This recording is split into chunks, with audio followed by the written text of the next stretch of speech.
Chapter 133. Qiao Zhongbang stepped forward and reported his name, then said, "The people behind are all my family members." The scholar nodded and glanced at him. "Go over and take the test." Qiao Zhongbang looked in the direction the scholar pointed at. There was a transparent crystal ball quietly placed on the long table. He couldn't help but smile wryly. "Sir, there's no need to waste time on the test. I'm just an ordinary person." The soldier beside him said impatiently, "Just take the test if I tell you to." "Why are you talking so much? Why don't the couple in front need to be tested?" Arbor's soft childish voice contained a trace of coldness. The soldier glared over, scaring Wei Ziqin into subconsciously opening her arms and pulling Arbor into her embrace to protect him. The scholar reached out to block the soldier. He wasn't angry and looked at Arbor with a very gentle gaze. "Little kid, the couple in front looks like ordinary people at a glance. They don't have a trace of mystic energy on them." His voice paused, and he suddenly fixed his gaze on Arbor. "Little kid, come and take the test." Arbor shook his head expressionlessly. "I'm just an ordinary child." "Hey, little girl, do you not understand Sir Zhang's words?" the soldier shouted in an unpleasant tone. "What's wrong? What happened?" A cyan figure walked over accompanied by several white-robed men. The scholar immediately stood up and saluted. "Greetings, City Lord, and several young masters from Daybreak Sect." City Lord Gu Qingfeng nodded slightly. "Testing." His gaze flitted over Qiao Zhongbang and the others. "Hey, look, quickly look. Who am I looking at? Isn't this our fifth junior brother?" A white-robed man suddenly spoke with a hearty laugh. This person was about the same age as Qiao Zhongbang. He looked to be around 30 years old, but he looked younger than Qiao Zhongbang. His appearance was very ordinary, and there was a hint of mockery at the corner of his mouth, making his entire appearance lean toward harshness. "How come I've never heard of some fifth junior brother? Eldest senior brother, did you recognize the wrong person? Third senior brother, your memory is really bad. Wasn't this fifth senior brother praised by Master earlier for having comprehension comparable to eldest senior brothers? Such a pity. In less than 2 years, this fifth senior brother's cultivation was crippled and his Xian meridians were destroyed. After that, he was expelled from the mountain by Master. TSK, I really didn't expect to meet you in Shizhou City. What a coincidence. Yo, why is our once high-spirited fifth junior brother aging prematurely? It hasn't been more than 10 years. I'm so old that I almost can't recognize you." 3 young men in their 20s were dressed in the same style of white robes, with a circular symbol embroidered on their sleeves and chests. They surrounded their eldest senior brother, flattering him as much as they could while trampling Qiao Zhongbang to death. Qiao Zhongbang froze the moment eldest senior brother opened his mouth. When those people finished mocking him, Qiao Zhongbang walked back to his family's side without a word. "Ha ha ha." The people from Daybreak Sect laughed impudently. Suddenly, she was interrupted by a soft child's voice. "You're as long-winded as a group of ducks. Are you done with the registration? After registering, we're leaving." The laughter of the people from Daybreak Sect abruptly stopped. They all looked at Arbor in disbelief, as if they didn't understand where this child got the guts to speak to them with this kind of tone. The scholar hurriedly took out a bamboo tablet and wanted to hand it to Arbor. "You guys go ahead." Arbor glanced at him and was about to reach out his hand. Unexpectedly, a burst of mystic energy shot out from the side and directly swept the bamboo tablet to the ground. One of the white-robed young men glanced at Arbor's family with a spurious smile and immediately lifted his robe to take a horse stance. "Fifth senior brother, it's fine if you want to go, but you have to go through here." "Ha ha ha ha ha." The other people from Daybreak Sect laughed nastily. Chapter 134. Jia Mingren, don't go too far. Qiao Zhongbang tightly clenched his fists, his nails digging into his flesh without him noticing. "Sixth junior brother, you're being naughty again, aren't you? That eldest senior brother said with a chuckle, not having the slightest intention of stopping him. Jia Mingren smiled knowingly and pointed at his crotch even more brazenly. Fifth senior brother, are you going to pass or not? Arbor's gaze hardened, and he pushed away his mother's hand and directly walked toward Jia Mingren. Everyone was startled. City Lord Gu Qingfeng stood to the side and glanced at the Daybreak sect people with disapproval. Little girl, you want to take the blame for your father? Jia Mingren looked at Arbor with a strange smile. That's not impossible, but... Arbor walked in front of Jia Mingren without saying a word. Without waiting for him to finish his sentence, he suddenly threw out a rope and wrapped it around one of Jia Mingren's legs. He withdrew his hand and tightened his grip on the rope. In his shock, Jia Mingren's left leg was pulled by the rope and he took a big step forward, forcing him to do a split. Fuck, his crotch immediately hurt. Jia Mingren screamed miserably. Arbor took out his ferrule and fiercely hit him on the head. He angrily rebuked, "What are you screaming for? Shut up." Not far away, the slender purple figure who had been standing at the city gates to watch the show shuddered slightly and thought, this little girl seems to be even scarier. Even he didn't dare to casually provoke this savage darling, so how could this group of cowards dare? What are you doing? Daybreak sect's eldest senior brother finally reacted and shouted on the spot. If you come over here, I'll slaughter him. Xiao Mu coiled the rope in her hand around his neck and lifted him up by one leg. This time, it was tragic. Sixth junior brother's leg made a crisp cracking sound, and his entire body trembled in pain. Arbor switched to a dagger and pressed it against Jia Mingren's waist. He raised his eyebrows and said to the pale-faced eldest senior brother, "Step back 3 feet. Eldest senior brother, save me." Jia Mingren howled. However, the other people from Daybreak sect felt their faces burning, especially when they saw City Lord Gu and the others' strange gazes. They inwardly cursed this useless sixth junior brother of theirs. He couldn't even deal with a child, yet he had the face to cry out in pain. Eldest senior brother. A lazy voice sounded in everyone's ears. As a tall purple figure slowly walked over, the youth's peerlessly handsome appearance gradually appeared in front of everyone. Why do I remember that I defeated you 2 days ago? Shang Kun, do you have a bad memory? According to the rules, I'm senior brother now. The young man winked at the stiff-faced eldest senior brother, his pair of devilish peach blossom eyes revealing traces of a smile. Senior Arbor S's. Xiao Mu's gaze landed on the young man's arm. As soon as he spoke, Xiao Mu did not need to turn around to know that it was that youth, Duan Yu, T and T, SST, T, A, T, TSS, quickly, kill this damn girl. With one leg tied to his body, Jia Mingren lost his balance and fell to the ground. Arbor brutally dragged him for a while, causing him to wail in pain and repeatedly beg for help. Arbor stepped on Jia Mingren's head and rolled his ankle. He looked up and coldly glanced at Duan Yu. Compensate. Otherwise, I'll kill him. Everyone, Duan Yu's mouth twitched. He just knew that this damn brat couldn't be judged with common sense. Kill him then. He's so stupid, so he deserves to die.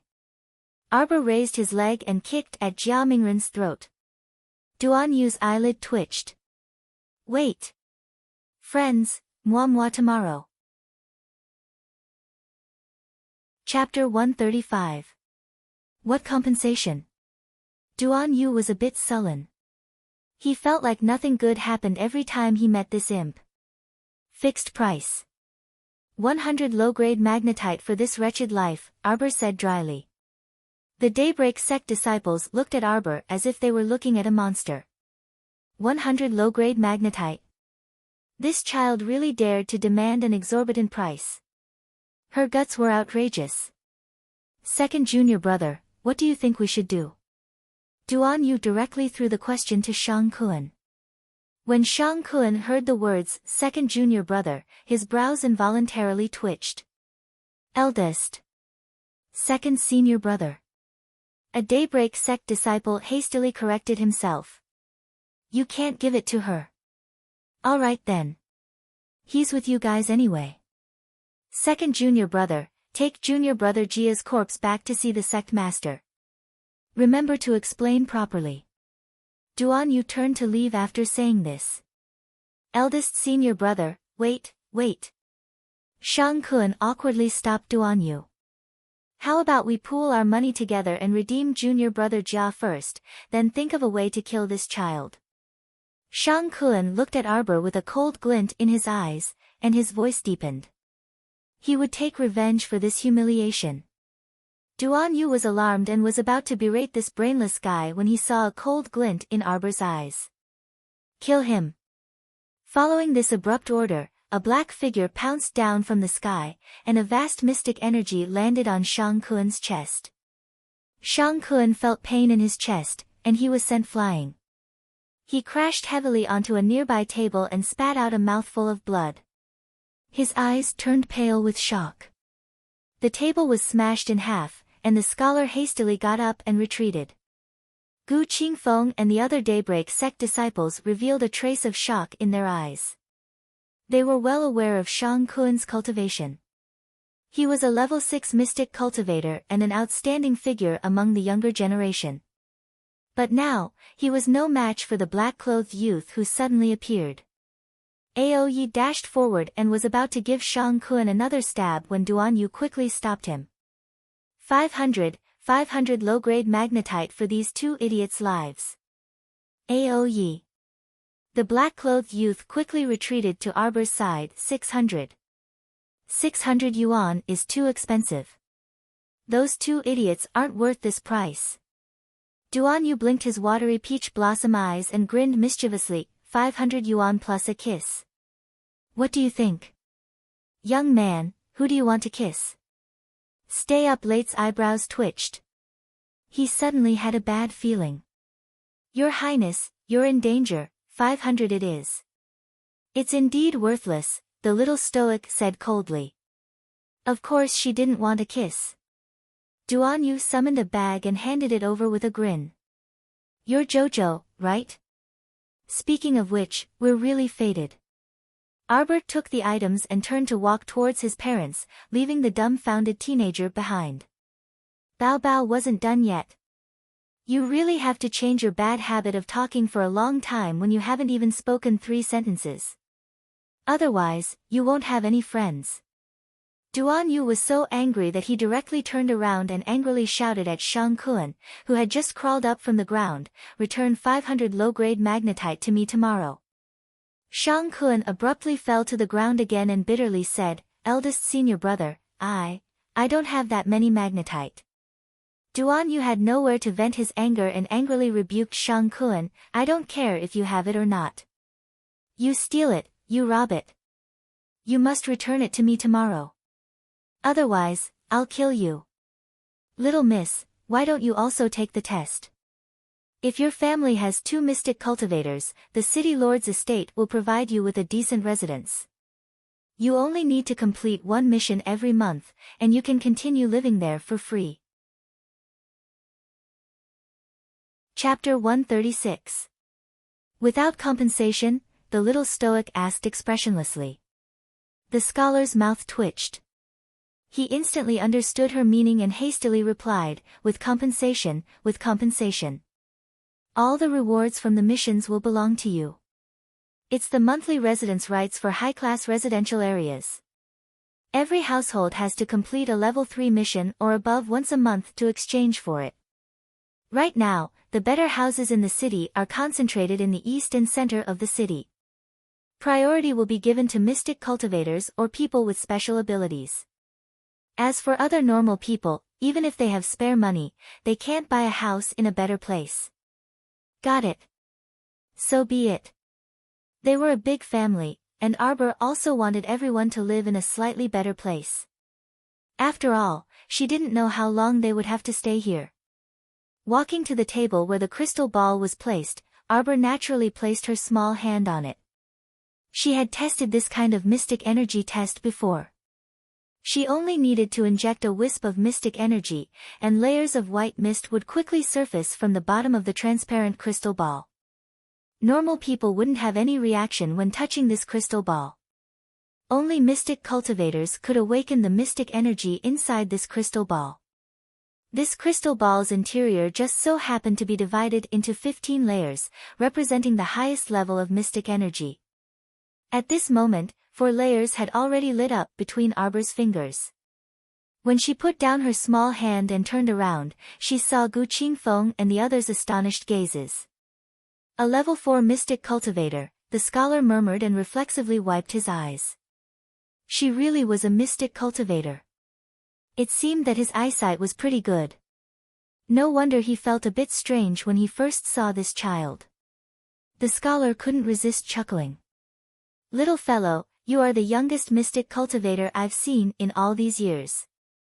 City Lord Gu also walked up with a hearty laugh. "That's great. Our Shizhou city just happens to need all the mystic cultivators and body cultivators to join us and jointly build an indestructible city defense. And my second uncle is a body cultivator." Arbor spoke indifferently and extended a hand toward the scholar. "Just give us a small, quiet courtyard. Don't forget to make up for all the furniture." Gu Qingfeng's mouth twitched, and he glanced at the child in spite of himself with a smile. He nodded and said, Of course, of course. Mr. Zhang, arrange for them. Miss Chiao's family to live in the residence in Pear Blossom Alley. It's also closer to the city lord's mansion. If you don't have anything to do, Miss Chiao is welcome to visit the city lord's mansion. Such a young level 4 mystic cultivator was truly too rare. He was either a genius or a genius. Gu Qingfeng was very happy to befriend him. The people from Daybreak sect who were tossed aside all had very unsightly expressions. Especially Jia Mingren, whose leg was broken by Arbor, his eyes were filled with disbelief. He himself was only a level 4 mystic cultivator, so he knew how much effort he had put in to reach this height. But now, this little girl who looked no more than 7 or 8 years old, she actually got this kind of terrifying talent really made people want to break it. There was jealousy in Jia Mingren's eyes. A Daybreak sect disciple suddenly said, Why you child, why haven't you released junior martial brother Jia after taking the magnetite? Arbor's small hand shook lightly as he pulled back the rope. At the same time, he suddenly flew up and kicked Jia Mingren's crotch. In that instant, many of the men present abruptly tensed up and felt a bit unwell. Jia Mingren maintained a strange sitting posture and was sent flying by the girl's kick. He didn't even have the chance to howl before he fainted from the pain. And so on and so forth. Chapter 137. Duan Yu simply didn't know what to say. Compared to Jia Mingren's infinite misery, he suddenly felt very touched. Little Miss was so friendly to him before. As expected, it all depended on one's looks. A certain youth, who felt good about himself, wasn't angry at all and even looked at the child with a grin. The stoic face was expressionless and only glanced at him strangely before retracting her gaze. She thought to herself, there might be something wrong with this youth's brain. She just kicked his junior brother Jia so hard that he fainted, yet he can still smile at her. This reaction wasn't normal, right? Shang Kuen's flustered and exasperated expression was normal. Arbor's gaze shifted to Shang Kuen and the others and asked good-naturedly, Do you also want someone to crawl under you? Shang Kuen and the others froze and shuddered for no reason before retreating a few steps. Arbor remained calm and unruffled. If not, then we're leaving. Wait. A youth next to Shang Kuen blocked the carriage with a sullen expression. Did City Lord Gu forget something? As a mystic cultivator, don't you need to scan your inner world and hand over some supplies? Gu Qingfeng was a bit embarrassed. Especially when he saw Arbor looking at them like they were beasts, Gu Qingfeng was truly speechless. Gu Qingfeng laughed awkwardly. Young Masterly, the little girl is so young, so she shouldn't have many things in her inner world, so she doesn't need to scan it. How can that be? Rules are rules. City Lord Gu, you're wrong to say that. If everyone is like the little girl, shirking their age and not scanning their inner world, wouldn't the city lose a lot of supplies? Li Xiang said sternly with a cold face. Shameless. Arbor harumphed. You even want to snatch a baby's things? You're an adult in vain. Gu Qingfeng. Hurry up if you want to scan. A bunch of men, all of you are so wishy-washy, so boring. What should he do if he really wanted to beat this child to death? Why was her speech so unpleasant to the ears? The people from Daybreak sect were so angry that their faces turned green. However, when their gazes landed on the youth in black next to the child, they didn't dare to move. After all, the strength that the black-clothed youth had just displayed was something that even their second senior brother, Shang Kuan, had to suffer. How would the others dare to go up and throw their lives away? Gu Qingfeng braced himself and ordered someone to bring over the ancient mystic mirror. He forced a smile at Xiao Mu. Miss Qiao, there's no need to be nervous. The ancient mystic mirror scanning your inner world won't cause you any harm. It'll be over soon. You just have to stand there without moving. Let me. Daybreak Sect's Li Xiang directly snatched the ancient mystic mirror from Gu Qingfeng's hand and strode forward to Arbor, saying coldly, I'll say the ugly things first. If you recklessly use your Xian consciousness to resist, don't blame me if your Xian consciousness is damaged by the ancient profound mirror. If even a single hair on my body is harmed, I will use your lowly life to compensate for it. Arbor spoke softly, his gaze fixed on Li Xiangshi. The latter felt as if all the blood in his body had been frozen, and he couldn't say a word. Clang! The black-clothed youth drew his sword in response, looking as if he was about to attack at any moment. Amidst the tension, Gu Qingfeng hastily stepped forward to smooth things over. This city lord should personally scan the little girl's inner world. He felt so bitter. The little girl didn't look easy to bully, so why did Daybreak Sect still have to go against her? No need. Li Xiang stubbornly pushed away Gu Qingfeng's arm, furious that he was intimidated by a little child's aura. Many people gathered at the city gate. Many commoners expressed great curiosity when they heard that a mystic cultivator who was only 7 years old was going to scan the inner world on the spot. Chapter 138. She was clearly such a small child, but Li Xiang didn't dare to look into her eyes. He felt that those demonic pupils were like an icy abyss. If he wasn't careful, even his soul might be sucked in. He gripped the mirror tightly and took a deep breath. He couldn't help but secretly laugh at his nervousness. Wasn't she just a level 4 mystic cultivator? She was just a little younger and more talented than normal people. Could it be that she could cause trouble? Damn girl, it's time to let you have a good taste. He raised the ancient mystic mirror and abruptly channeled a large amount of mystic energy into it. With a sneer on his lips, he aimed the mirror at the little girl's forehead. Wei Ziqin, Xiao Zhongbang, and the others' hearts were hanging high, and a trace of nervousness appeared in their eyes. Normal people couldn't see it, but mystic cultivators could. A thick milky white halo shot out from the mirror and directly transmitted into Arbor's conscious at lightning speed. Young Master Li. Gu Qingfeng cried out in shock. Li Xiang was going to destroy the little girl's conscious. Why would a normal scan of the inner world require so much mystic energy? This Li Xiang. Gu Qingfeng's pupils contracted, and he cursed inwardly. Just as everyone thought that they would soon be able to admire a young mystic cultivator's inner world through the ancient mystic mirror, Li Xiang suddenly screamed. Li Xiang suddenly let out a blood-curdling scream, the ancient profound mirror in his hand suddenly exploded, the fragments were instantly crushed into powder by a terrifying force, wantonly flying everywhere. Wah! Li Xiang fell heavily to the ground with his limbs in the air and spat out a large mouthful of blood. His eyes were filled with boundless terror as he looked at the child who stood silently in front of him without even moving an inch, as if he was looking at a ghost. You! Li Xiang raised his hand with great difficulty and pointed shakily in the child's direction. You're conscious. There's... Pfft. Li Xiang spat out another mouthful of blood, and the blood actually contained fragments of his internal organs. Junior Marshal Brother Li.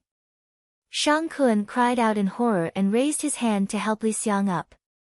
Li Xiang clutched Shang Kun's sleeve tightly and said intermittently, "Senior Marshal Brother, don't provoke this little." He tilted his head and didn't make another sound. Shang Kun's eyes were filled with horror as he checked his breathing. He was already dead. Junior Marshal Brother Li. Another Daybreak sect disciple pounced over and touched it with his hand. Astonishment appeared in his eyes. All the bones in Junior Brother Li's body shattered into pieces in an instant. Without the support of his bones, he collapsed like a deflated ball. No one knew what had happened, and even Xiao Mu was dumbfounded. The mystic cultivators couldn't understand it, let alone the normal people watching. They saw Li Xiang inexplicably fly backward by himself, and then he died on his own. The only similarity was that everyone was looking at Arbor as if they were looking at a monster. Not only was the ancient mystic mirror unable to reflect the child's inner world, but it was also shattered into powder. That wasn't all, but the Daybreak sect disciple who wielded the ancient mystic mirror actually lost his life because of it. One had to admit that this was very terrifying. "All right? Do you still want to sweep?" When the soft voice drifted into everyone's ears, everyone shook their heads in unison like a rattle drum. "Sweep your grandma? That person was already swept to death by you. Who would dare to sweep your inner world with such savagery? Only those who didn't want their lives would look. Then let's go." Arbor jumped onto the carriage and kicked out a pair of small shoes. He said in a soft and cute voice, "Mom, my shoes are dirty." Okay. Mom will change a pair for you." Everyone watched as the carriage drove into the city and collectively lost their ability to speak. Why did Daybreak sect's Li Xiang die? No one knew. Chapter 139. Thud, thud, thud. The carriage drove into the city and headed toward Pear Blossom Alley. Qiao Zhongxing drove the carriage the entire way. Even now, he was still a bit confused and couldn't figure out what had just happened. Actually, even Arbor himself didn't understand what had happened, let alone the rest of the Qiao family. Daybreak sect's Li Xiang had died mysteriously and strangely. Arbor couldn't figure it out no matter how much he thought about it. Qiao Zhongbang coughed twice and couldn't help but ask, "Jojo, that youth just now was him?" That youth fled and disappeared as soon as he entered the city, and everyone had seen his strength for themselves. Qiao Zhongbang was very clear about Shang Kun's strength. When he left Daybreak sect, Shang Kun was a level 4 mystic cultivator. After that, Shang Kun advanced 2 levels in 15 years. For most people, this was a normal advancement speed. But for those with outstanding talent, it was absolutely tortoise-like speed. However, the disciples that Daybreak sect had accepted in recent years all seemed to have very mediocre aptitudes. It could be said that Qiao Zhongbang back then was considered one of the more outstanding ones among Daybreak sect's younger generation. Unfortunately, he was expelled from the sect in less than 2 years. Arbor withdrew his gaze from his father's face and casually replied, "He will follow us. This youth's cultivation is extremely high and extraordinary." "Why did he follow us?" Qiao Zhongbang asked in puzzlement. Qiao Mu very naturally followed up, "He paid the fee." Qiao Zhongbang was a bit dumbfounded. Was he stupid? Why did it feel like he was speaking to his eldest daughter in a completely different world? Xiao Hu hastily interjected and added, "That big brother and Xiao Yao both paid a large sum of food and lodging fees and volunteered to follow eldest sister as her subordinates." Eldest uncle, you don't know, but eldest sister is really too amazing. As Qiao Hu spoke, he revealed an expression of adoration. What do you mean? Qiao Zhongbang was so shocked that his jaw almost dropped to the ground. If they didn't pay the food and lodging fees? Then eldest sister will definitely not take them in. Xiao Hu looked at his uncle as if he was looking at a fool. How could his uncle not understand such simple logic? He was even less sensible than a child. What a joke! Qiao Zhongbang's mouth twitched. His nephew's expression made him want to slap him on the head. A great mystic cultivator whose strength far surpassed Shang Kuan's actually had to pay a fee to follow his daughter. How could others endure this? At this very moment, His Excellency Great Mystic Cultivator Ao Yi, who Qiao Zhongbang was talking about, was hiding behind a roof and stealthily taking out a palm-wide pure white jade talisman from his pocket. If Arbor was here, he would be able to tell that this jade talisman was carved on jade using the most authentic talisman technique. This was a communication jade talisman, which was rare even in Guanlan City. Ao Yi took out a special jade brush and wrote a line of words on the jade talisman, "Your Highness the Crown Prince, this is bad. A youth from the Daybreak sect has appeared and seems to be trying to steal your woman." After that, he wrote a bunch of random words. Something like the Daybreak sect youth insisted on giving Darling Qiao a kiss, but Darling Qiao sternly refused, and so on. He even deliberately described Darling Qiao's stoic face. If Arbor saw what Ao Yi wrote, he would definitely be so angry that he would send him flying with a kick. After writing over 1,000 words, Ao Yi put away his brush as if he hadn't had enough. He looked up at the sky not far away and sighed with a hint of sadness, "Your Highness, this subordinate can only help you up to this point. Where are you going to find a subordinate who is so conscientious in his duties?"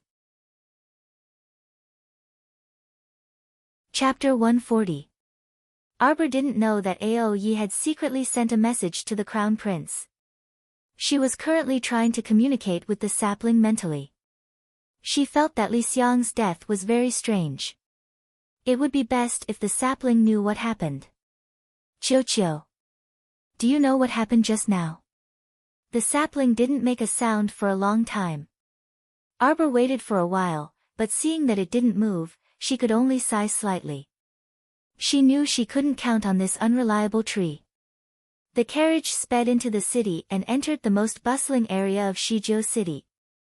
This place seemed to be almost the same as before the zombie mutation. The streets were bustling with activity, and the peddlers who had set up stalls were energetically shouting to buy and sell. Pedestrians came and went like shuttles, and there was an endless stream of carriages. Wei Ziqin looked over, and a trace of joy appeared in her eyes. It seemed that her daughter was right. Coming to Shizhou City was the right choice. Look at these Shizhou City citizens living and working in peace and contentment. They even had the leisure to stroll around the streets as if they weren't affected by the zombie at all. Arbor wasn't as optimistic as her mother. Just now, Mr. Zhang had said that the center and east of the city were relatively affluent. Then, what about the west, north, and south of the city? What kind of street scene was it? Especially the shed area in the west of the city, where the lower-class commoners from various villages and towns gathered. Would they really live carefree and happy lives? Arbor retracted her gaze and looked ahead indifferently. However, these weren't things she needed to consider. After bypassing the main street and following the address Mr. Zhang gave, Qiao Zhongxing drove the carriage into the entrance of Pear Blossom Alley. Sure enough, he felt a leisurely air blow against his face. Although this place was only half a street away from the main street, it was much quieter. Locust trees were planted on both sides of the street. The carriage shuttled through the shade of the trees, and they could see the city lord's mansion at the end of the street. After turning a corner, they entered the depths of the alley, and a quiet courtyard appeared in front of everyone. Qiao Zhongxing stopped the carriage and said happily, "Get off, we're here." This residence looked really good. Although it wasn't very big, it looked very exquisite. It was more than enough for their family to live in. The main thing was that it was quiet. There was only one residence in the depths of Pear Blossom Alley, so they didn't have to worry about being disturbed. Perhaps this was originally the mansion of the city lord. Arbor pondered. "Father, I like it here." Xiao Hu shouted happily. After running around for so long, Xiao Hu was overjoyed at the thought of being able to lie on a comfortable bed and sleep at night. Let's go in and take a look. Everyone got out of the car happily. Xiao Zhongbang also carried the old lady and followed the group. Wei Ziqin held Xiao Lin's hand and walked up a few steps. Arbor took the lead to knock on the door.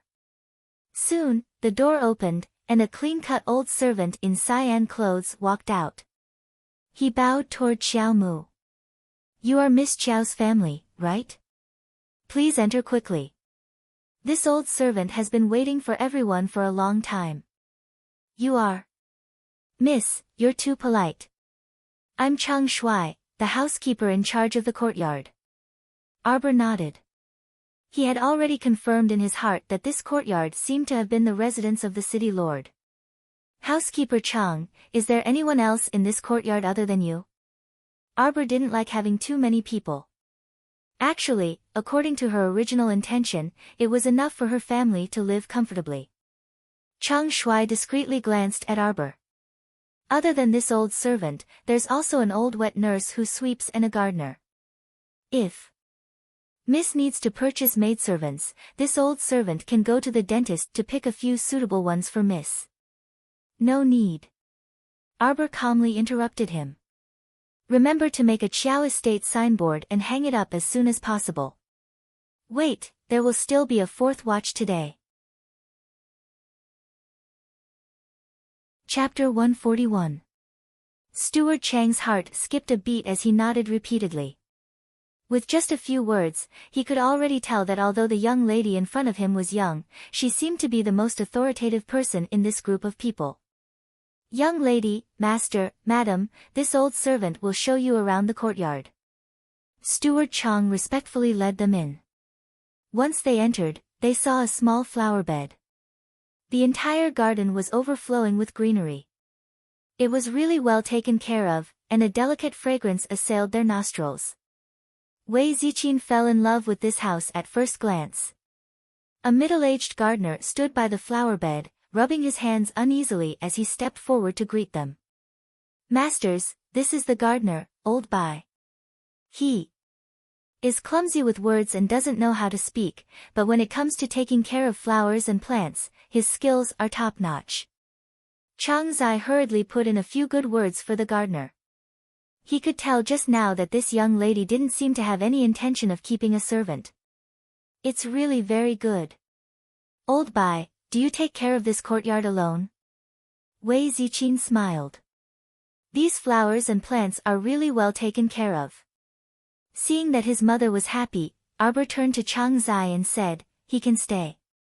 Chang Zai was overjoyed and hurriedly gave Old Bai a look. The middle-aged man hurriedly bowed. Thank you, young lady.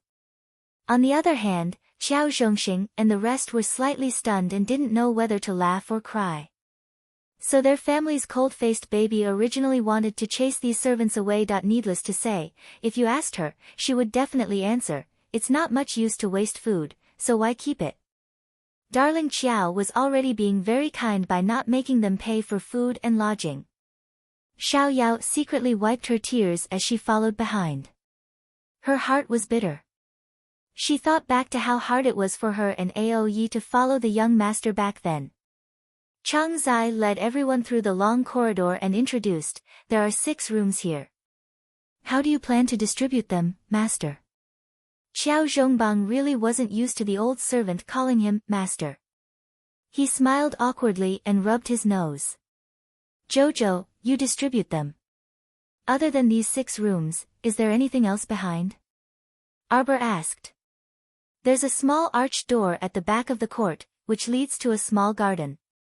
There is a small 2-story attic inside, and there are 4 rooms for living. Arbor nodded and turned to Xiao Zhongxing. Second uncle, you and the old lady can stay here. I'm going to stay in the attic with my parents. Xiao Yao automatically stood beside Arbor. You live downstairs. Arbor glanced at Xiao Yao. Xiao Yao only felt that Mrs. Voice was heavenly. She was actually prepared to sleep on the haystack or in the garden. I have my own room now. Xiao Hu happily ran towards one of the rooms. Arbor turned his head and looked at Chang Zai. Where's that old wet nurse? She called her over. In the future, she would let her take care of the old lady after cleaning. You don't have to go through so much trouble. Just serve him 3 meals a day. Miss, you're really not particular about this. The corner of Chang Zai's mouth secretly twitched. Which rich family would call a rough old woman to take care of the old madam? Miss, you're the only one. Arbor glanced at Chang Zai and vigorously waved her small hand. Our small family isn't particular about this. It's fine as long as things are done well. Soon, that old wet nurse named Sun Yang arrived in front of the Chiao family. Before she could say more than 3 sentences, Arbor waved her hand and had Sun Yang carry the old lady back to her room. Arbor's family settled down in Shizhou City for the time being. As for the crown prince, he had been very leisurely these past 2 days. The martial law in Guanlan City didn't have much to do with him. This lord had locked himself in a secret room in the Eastern Palace and disappeared for more than a day. His subordinates didn't care, but the old king of the Mo kingdom was so anxious that he had blisters on his mouth. Chapter 142. A group of old officials accompanied the old king of Mo kingdom, frowning. His Highness the Crown Prince was slacking in his work. It was really worrying. This matter had to be traced back to the day the Crown Prince returned to the capital. Consort Zhang's palace had a palace-made corpse causing a ruckus. The Crown Prince sent people to suppress it. This matter was originally quite good, and it could be considered a successful solution to Consort Zhang's problem. However, this matter wasn't over. Noble Consort Zheng wept as she ran to old Wang to complain tearfully. She said that the people sent by the Crown Prince were very rude and unreasonable. After taking care of that monster, they even wantonly searched her entire palace from top to bottom and smashed many of her good things. Blah blah blah, she dragged old Wang to ask the Crown Prince for compensation. When the Crown Prince went to old Wang's study to report about the corpse puppet, old Wang coldly reprimanded the Crown Prince, saying that he didn't respect his concubine mother and had no respect for anyone. Great, this was like poking a hornet's nest. This Crown Prince, who appeared to be gentle and cultured on the surface, was actually a straightforward person. Not only did he rebuke old Wang, he even left in a huff and went into seclusion, never to see anyone again. That night, Consort Zheng's Sephora Flower Palace was met with a disaster of destruction and looting. Although there were no clues pointing to the Crown Prince's doing, everyone, including old Wang, was well aware of the truth. Old Wang was furious, but this was his son's fault, so he had to take the blame that he had such an outstanding son. Although he dissed him from time to time, he knew that among all his sons, only the Crown Prince could do great things and inherit the Mo kingdom's throne. Old Wang couldn't bear to touch the Crown Prince, so he could only pinch his nose and accept this matter. Later, he even complained to Consort Zheng about it, but could only appease her. Fortunately, before the Crown Prince went into seclusion, he had already given the order for the entire city to be under martial law. Dragon Saliva Guard Captain Yu Xiu had led people to search the entire city. However, in the palace, it was a long story. The Crown Prince didn't say that he would be responsible for the safety of the entire palace, so the Dragon Saliva Guard only stayed near the east and central palaces. Just the 3,000 men under the Imperial Army commander was not enough. Wasn't it just a matter of time? There was trouble here in the morning, and there was trouble in the afternoon. Imperial Guard Commander Hui Feng felt very tired. He was running around the palace with a group of Imperial Guards. He really wanted to cry. During the morning court session, a minister of the Great King's faction jumped out to criticize the Crown Prince's inaction and joined several other ministers to impeach the Crown Prince. The officials of the Eastern Palace Party almost got into a fight with the Great King's party. Their faces and ears turned red as they argued with each other in the throne room. Lao Wang was so angry that he almost vomited blood. After flinging his sleeves and ending court, Lao Wang hugged the beautiful Consort Zheng and wanted to take a walk in the imperial garden with the beauty to relieve his boredom. However, a zombie suddenly jumped out of the pond and hugged Consort Zheng tightly. It grabbed Consort Zheng's neck and roared, almost scaring Lao Wang to death. This was a very serious matter. After Lao Wang witnessed the viciousness of zombies, he finally understood the dangers of zombies. He wanted to discuss this matter with his son, but his son was in seclusion, so he anxiously gathered the other ministers to think of a solution. This is all Consort Zheng's fault. If not for Consort Zheng creating trouble out of nothing and angering the crown prince so much that he went into seclusion, how would things have ended up like this? Not many people dared to say this.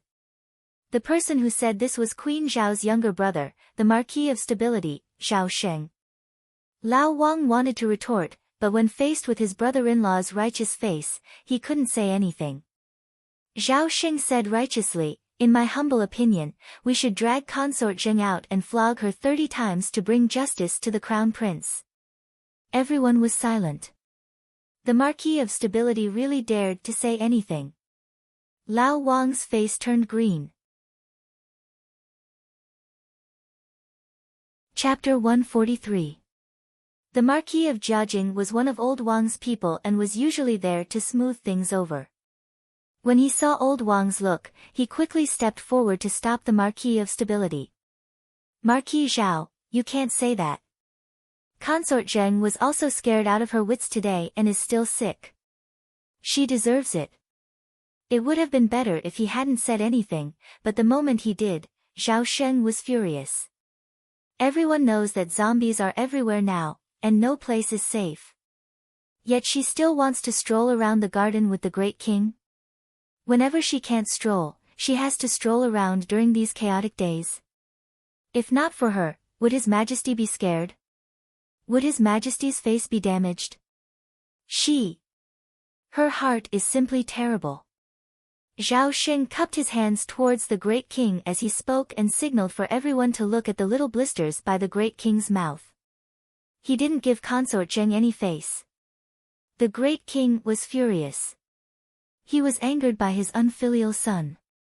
Everyone knew that the Marquis of Stability spoke without holding back. Back then, old Wang had even praised this official for being upright and outspoken and daring to admonish. He even wrote a plaque saying "Loyalty and Righteousness" for him. But now, he really wanted to slap him to death. The other officials were silent. How would they dare to interrupt when the queen's younger brother was angrily berating Consort Zheng? They all lowered their heads and pretended to be dead, which made old Wang even angrier. "All of you, continue to invite the crown prince out of seclusion." Old Wang flung his sleeves and left angrily. "Until the crown prince comes out. If the crown prince doesn't come out, all of you can stay here. None of you can go back." The ministers looked at each other with bitter expressions on their faces. What the hell? What is this called? This is called when the king of hell fights, the little ghosts suffer. The king himself couldn't bring himself to do it, so he had to force this group of miserable officials to do it. How sullen was that? The most tiring thing was that the crown prince's black-hearted heart was unparalleled. They had been in the Eastern Palace for so long, but he didn't even provide them with a cup of tea. That the little palace maids and eunuchs coming in and out of the palace all greeted the officials politely. Then, they went back to doing their own things and looked straight ahead, completely ignoring this group of miserable people. Marquis of Stability. An official looked bitterly at Zhao Sheng. The latter waved his hand and snorted coldly, "You reap what you sow." This marquis still has to go to the central palace to pay respects to Her Highness. You guys stay here and continue to invite the crown prince out of seclusion. Humph. As soon as he finished speaking, he flicked his sleeves and left as well, leaving the group of bitter fellows looking at each other in dismay. All of them were actually speechless. Marquis of Stability, your preemptive strike is too fake. While all the officials were sitting outside with bitter faces and frowning, the crown prince was hiding in a secret room in his bedchamber. He leaned against the window and leaned on the soft brocade couch, flipping through the book in his hand. A small bronze cauldron that was half the length of an arm was suspended in the air. The bottom of the cauldron was wrapped in a circle of red flames. The cauldron lid was pushed up by the airflow from time to time, making clattering sounds. The youth with sword-like eyebrows and bright eyes, Hui Feng, was standing next to the crown prince, silently staring at the bronze cauldron. It wasn't until the door to the secret room was pushed open with a whoosh that Hui Feng withdrew his gaze and glanced at the door. The person who entered was a vigorous youth in black. A reddish-brown nether spring flower was embroidered on his chest, and the flower's shape was a bit ostentatious. "Drink it." The crown prince didn't even look up as he flicked his finger over another page. The eyes of the youth who entered brightened slightly, and he quickly moved to the table and drained the tea in one gulp. Hui Feng glanced at him and pursed his lips. "How is it?" The crown prince's question was a bit out of the blue, but the youth immediately understood and ran up with a grin. Chapter 144. Don't worry, Your Highness. This subordinate has already secretly led people to search every nook and cranny inside and outside the palace. There won't be any more zombies hiding there. The crown prince responded indifferently. With a flick of his sleeve, a streak of fire immediately shot into the bronze cauldron, immediately suppressing something that was struggling to break free. The cauldron continued to emit thumping sounds, but the crown prince didn't even look at it. In reality, when the crown prince ordered Yu Xiu to search the city, he also ordered Hidden Flower to search the palace for hidden dangers. Even if it was for Queen Zhao's sake, the crown prince wouldn't truly stand by and do nothing. Has Hidden Current returned? The crown prince put down the book in his hand and looked up at the captain of the hidden pavilion, Hidden Flower, who had a nether spring flower embroidered on his chest. He's waiting outside. Hidden Flower's mouth twitched silently. Cough, how about having him wash up first before coming to see you? No need. Come in, the crown prince said indifferently, and the door to the secret room opened. A corpse puppet with long, dried-up hair suddenly bounced in. As it bounced, the rotten flesh hanging from its body fell to the ground with a pitter-patter, provoking Huifeng's extremely disdainful gaze. My lord. The zombie youth reached out to brush away the dried-up hair draped over his face and revealed a mouthful of ghastly white teeth as he flashed a creepy smile at the crown prince. Even the crown prince, who was as calm as this, couldn't help but avert his gaze. Your makeup is so ugly. My lord, I've been running for an entire day. Those imperial palace guards chased after me, so it's very tragic. My makeup was actually pretty good before, but after being tossed around in water and fire, even the most perfect makeup would become unbearable to look at. Hidden Flower glared at the young corpse puppet as he tried to defend himself. He shrank back in fright when Hidden Flower glared at him. Go wash up before coming back, Hidden Flower shouted at his hidden pavilion member. Hidden Current pursed his lips and ran out dejectedly. The crown prince extended a clean and slender hand, and Hui Feng immediately understood and handed him a cup of tea. Let Consort Zheng lie in bed for a while longer. It will also allow Imperial Mother to have some peace and quiet. With a single sentence from this uncle, Consort Zheng was doomed to be miserable for at least the next month. Consort Zheng had been causing too much trouble recently. If it weren't for that, he wouldn't have bothered to deal with her. You're just a little favored concubine. You don't even have the appearance of a favored concubine. It's one thing for you to strut around in the imperial harem, but you still dare to make a fuss in front of him. It's simply inexplicable and unbearable. The crown prince knew very well what kind of character his father was. He was easily swayed and usually did not have much of an opinion. Not only was he fond of beauties, he was also muddle-headed and did not understand the situation all day long. With such a father, the crown prince expressed his helplessness. In order to make his father pay attention to the matter of zombies, the crown prince had found someone to arrange such a big show in the imperial garden. One could only imagine how amazing the drama would be when Undercurrent, who was disguised as a zombie, suddenly jumped out of the garden pool and grabbed Consort Zheng, trying to strangle her to death. A son who worried himself to death for his father sighed and put down the teacup in his hand. Suddenly, the crown prince's brows twitched, and he took out a jade communication talisman from his pocket. With a light swipe of his finger, lines of small characters quickly and clearly appeared. Hidden Flower and Huifeng stood next to the Crown Prince without batting an eyelid, and their gazes both drifted towards the jade talisman. Chapter 145. There were many words written on the jade talisman, but the Crown Prince's gaze was fixed on the small line. A youth from Daybreak sect strongly requested to give Miss Qiao a kiss, but Miss Qiao sternly refused and rolled her eyes at him. These words sounded funny no matter how one looked at it, but the two couldn't laugh. Looking at the Crown Prince's expressionless face, Hidden Flower and Huifeng both felt that a storm was about to come. A youth from Daybreak sect. The Crown Prince indifferently read this line of words with an incomparably gentle voice and an unchanging expression. However, Hidden Flower and Huifeng, who were standing next to him, couldn't help but tremble. Bang! The cup in the Crown Prince's hand instantly turned into powder. Ugh, the Crown Prince is so scary. Please don't take out your anger on him. For his own safety, Hidden Flower hurriedly stepped forward and slandered, Your Highness, according to this subordinate's knowledge, Daybreak sect also has a stronghold in Guanlan City. How about this subordinate immediately bring people to flatten this stronghold? How about it? Slandering a subject.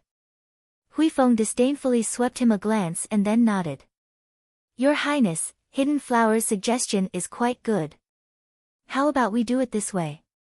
Let this subordinate bring people and flatten Daybreak sect's stronghold in the royal capital.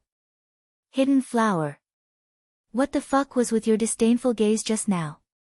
The Crown Prince glanced at the two of them in silence. After a while, he slowly said, If this Crown Prince personally goes to Shizhou City to patrol. Your Highness, you mustn't. Hidden Flower's expression changed, and he wished for nothing more than to hug the Crown Prince's thigh.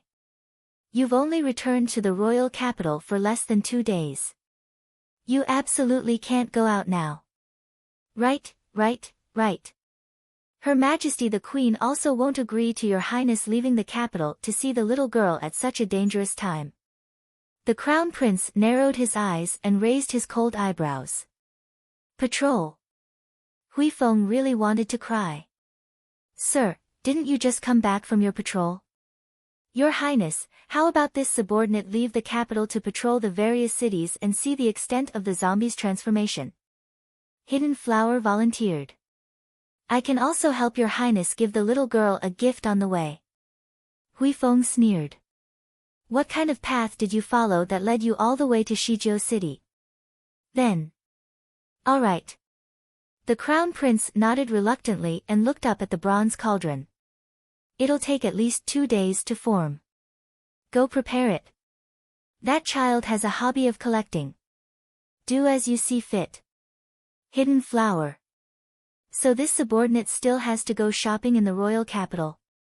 The Crown Prince put away the communication jade talisman, stood up, and walked out of the secret chamber. Shizhou City didn't seem to be very safe either. Just now, he had received the little girl's signal of danger and immediately sensed that the wisp of soul remembrance attached to the feral was acting strangely. No one knew that the Mo Kingdom's Crown Prince was a rarely seen profound artifact master. The feral, ink, had come from his hands. When the mystic weapon took shape, Mo Yen had used his essence blood to inject a soul remembrance clone into it. Hence, when Li Xiang, that guy, fantasized about using the ancient mystic mirror to tear apart Xiao Mu's conscience, he was immediately sent flying by the terrifying soul energy emitted by Mo Yen's soul remembrance clone. Huifeng to Huifeng. Huifeng. Huifeng you, the Crown Prince sighed and stepped out of the secret chamber. In fact, the best way was to bring the little girl's family to the royal city to settle down. However, looking at the little girl's unapproachable appearance, he was afraid that she would hate him if he used any means. Therefore, he could only let nature take its course. Chapter 146. When his personal eunuch saw the Crown Prince come out of the inner room, his eyes lit up. He immediately ran over and asked, Your Highness, is it time to see the officials? Those officials were so miserable. They had been waiting since the afternoon. Seeing that it was already past mealtime, His Highness the Crown Prince willfully left them hanging outside the door. The Crown Prince swept a glance at that eunuch. Do you think this Crown Prince is such an easygoing person? You don't look like one at all. After that, without waiting for any further instructions from the great master, he rushed out of the door. The little eunuch put on a cold expression and said to the crowd of officials who surrounded him, "My lords, His Highness the Crown Prince has gone to bed." Clang! The hearts of all the ministers were broken to the ground. They had been waiting from dawn to dusk, thinking that the great Crown Prince would kindly come out to see them. However, he didn't. So their hopes that the Crown Prince's black heart would be a little whiter were impossible. Marquis of Jiajing, what do you think we should do? Should we wait or not? If he had known, he would have followed the Marquis of Stability's example and left early. That way, he wouldn't have been a fool here for an entire day. The Marquis of Jiajing was furious. What do you think? The great king wants us to wait here. Do you dare to not wait? Wait. As long as His Highness the Crown Prince doesn't see us, we will wait here for a day. Even if they had to wait for grass to grow and mushrooms to grow, they still had to wait. An official said with tears streaming down his face. If crying could soften the Crown Prince's heart, they really wanted to turn their tears into a long river. They didn't know if there was anyone in this world who could make His Highness the Crown Prince let go of all his arrogance and willfulness. They guessed that it was impossible. Achoo! Our dear Xiao Mu rubbed her small nose and sat on the edge of the soft bed, swinging her short legs. Jojo, can you sleep alone? Arbor looked gloomily at his mother and nodded repeatedly to show that he could do it. All right then. Mother will come to see you later. Wei Ziqin pinched her daughter's little face and reached out to carry the noisy little bun Jolin. She got up and walked out the door. Mother, please don't come. She wasn't a real baby who needed her mother to tuck in her blanket in the middle of the night. Arbor rolled onto the bed and buried himself in the quilt. Smelling the fragrance of the quilt, he took a deep breath. He could finally have a good night's sleep. At this moment, Shijiao City's city gates were already closed. A horse-drawn carriage quickly rushed to the tightly shut city gate. A person jumped down from the carriage, ignoring the surrounding commoners who were sleeping in the open. He directly rushed to the city gate and slammed the gate, shouting, "Open the gate! Open the door! Open the door! Didn't you see Second Elder Lu returning to the city? Open the door!" The two body cultivators guarding the city lowered their heads to take a look. Through the light from the torches, they said indifferently, "The city lord has ordered for the city gates to be closed before nightfall. The city gates can only be opened the next morning." You two blind dogs! Who is second young Master Lu? One of the Lu family guards who slammed the gates scolded angrily, "This is the Lu estate's second young master.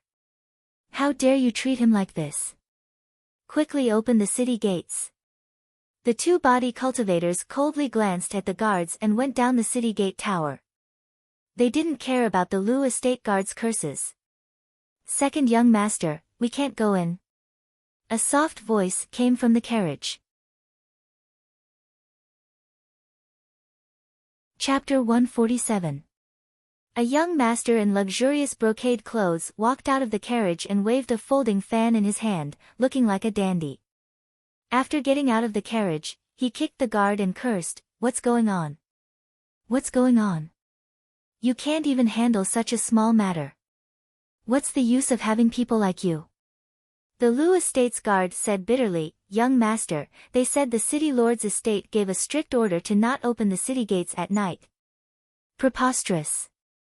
The young master in luxurious brocade clothes pointed at the city gate tower with his fan and berated angrily, "Don't you know who this young master is? Hurry up and open the city gates. You bunch of trash. If they don't open the gates, can't you think of a way? Go. Smash the city gates. This young master wants to go in right now." A corner of the carriage's curtain was lifted, revealing a gentle and fair face that was as pure as a lotus flower. That woman softly called out, "Young Master Lu." The young man in luxurious clothes immediately changed into a drooling pig face and walked toward the carriage with a grin. "Little sister Xiao Wan, don't worry. We'll be able to enter the city immediately."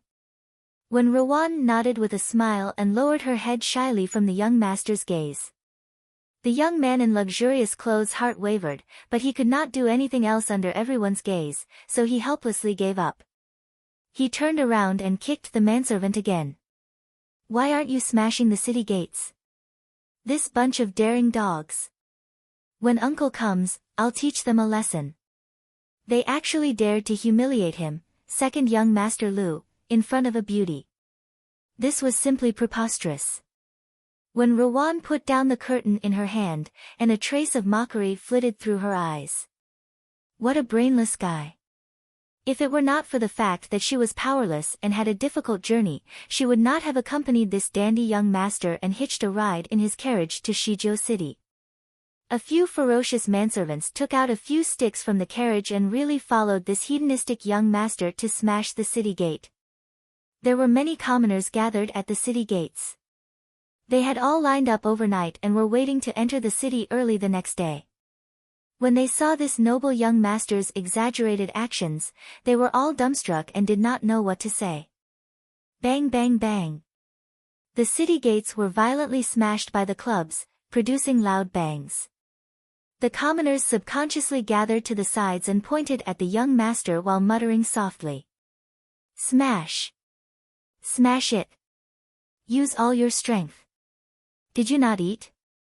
The young master kicked a certain manservant's butt and shouted angrily, "If the city gate is destroyed, this young master will take responsibility until the end." At this time, a farmer drove a lazy donkey cart over, shouting all the way. The procession at the city gate had automatically dispersed to the two sides.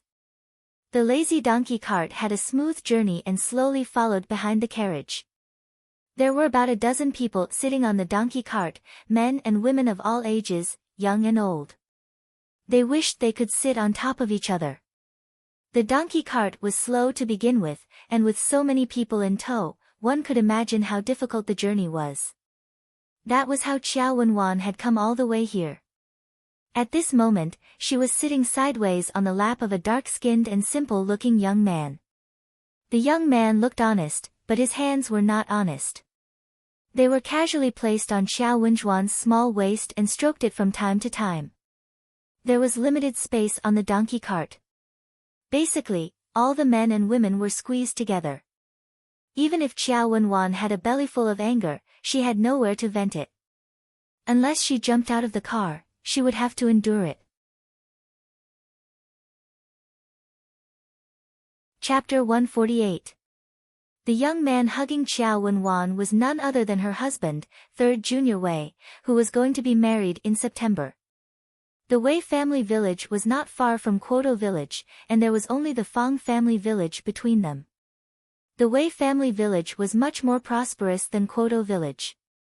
Elderly Lady Wei was very satisfied when she arranged this marriage for Qiao Wenwan.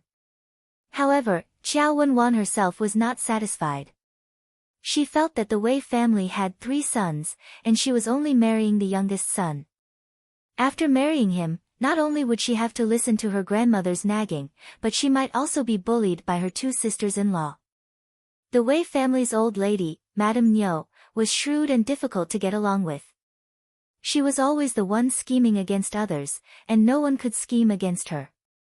Ever since she married her 2 daughters-in-law, they had been obediently held in her hands. How could Qiao Wenwan be satisfied with such a family? She had always been a proud person. What she wanted the most was to marry into the city and become a wealthy and respectable young madam. Unfortunately, her fate was full of misfortune. After being heartlessly abandoned by her family, she encountered this outrageous family while fleeing. The Wei family's old lady, Madame Niu, made the decision the night she met Qiao Wenwan. She made the young couple bow to heaven and earth and get married. She bluntly said that she would only flee to Shizhou City with Qiao Wenwan if she became a member of the Wei family. That night, without any cover, the impatient third junior Wei and Qiao Wenwan entered the bridal chamber in advance. Qiao Wenwan mourned her tragic fate along the way. She combed her hair and followed the Wei family to Shizhou City with a numb expression. The Wei family jumped off the donkey cart and noisily ran toward the city gate. At this time, the ruckus caused by the young master of the Lu estate smashing the city gate became more and more intense. The city gate guards had already rushed to the city lord's estate to report. The two body cultivators appeared on the city gate tower again and looked down coldly. Don't blame us for being impolite if the people below continue to wantonly destroy the city gate. Young Master Lu. When Rowan lifted the curtain and called out softly. This young Master Lu was too reckless. When Rowan could not help but frown. She wanted to enter the city, not cause trouble. She did not know how to deal with the situation. Little sister Xiao Wan, don't worry. The city gates will open soon, the well-dressed young man said with a smile. As soon as he finished speaking, a row of city guards rushed up to the top of the gate tower. They were all holding bows and arrows and were ready for battle. They aimed at the guards of the Lu residence below. What are you doing? Young Master Lu's voice changed from fright. She really didn't expect that after going out for a few days for sightseeing, not only would she be stopped at the door when she returned home, she would also be shot at with arrows. Where did these people get the guts from? When Rowan. Qiao Wenwan walked up and immediately saw the slender woman sitting inside the carriage. When Rowan looked up and met her gaze, she sized up the woman in ragged clothes with a woman's hairstyle, and her lips involuntarily curled into a secret smile. Ha, it's cousin Wenwan. How come you've become like this after not seeing you for so long? When Rowan ignored Xiao Wenjuan's ashen face and covered her mouth with her small, fair hand. She pretended to cry out, Cousin Wenwan, why are you dressed as a woman? I remember you got married in September. At this time, Arbor woke up from his sleep and abruptly opened his eyes. His cold eyes looked straight at the muslin canopy above his head. He sat up and listened carefully. He saw a hubbub of voices coming from the city lord's estate, which was only half a street away. It seemed that the city lord had ordered people to leave the estate overnight.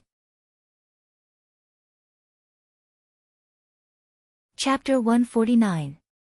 Arbor blinked her pitch-black eyes and sat alone in the darkness for a long while, until the bustling sounds of the city lord's mansion faded away. She lay down and closed her eyes for a while, but she couldn't fall asleep no matter what. Arbor simply got up and lit the lamp. Facing the candle flame, she took out a blank talisman paper and started to draw talismans. She didn't have time to draw talismans when she received 300 blank talisman papers from the store.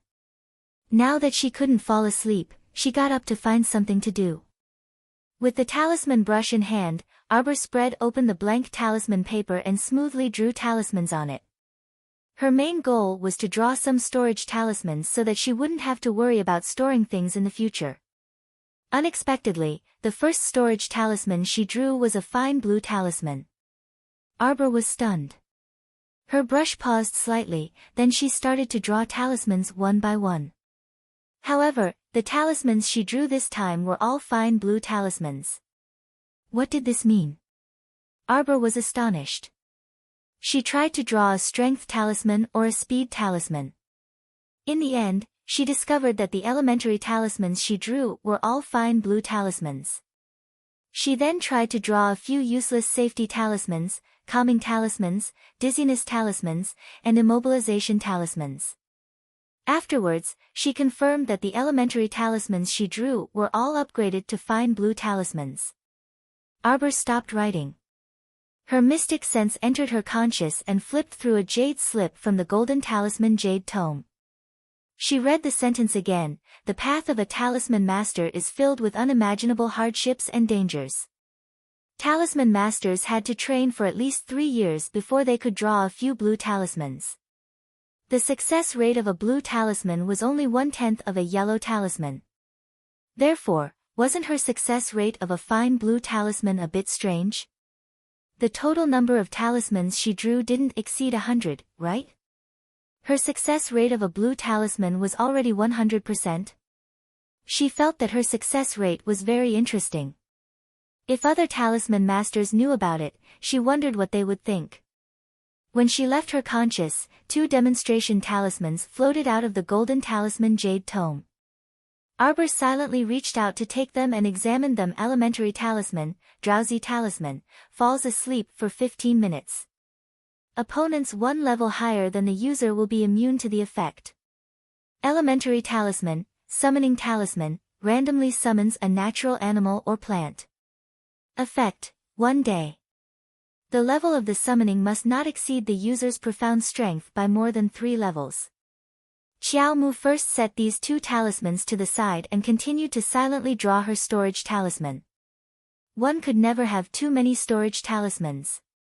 In the future, when everyone went out to gather supplies, they would rely on these storage talismans.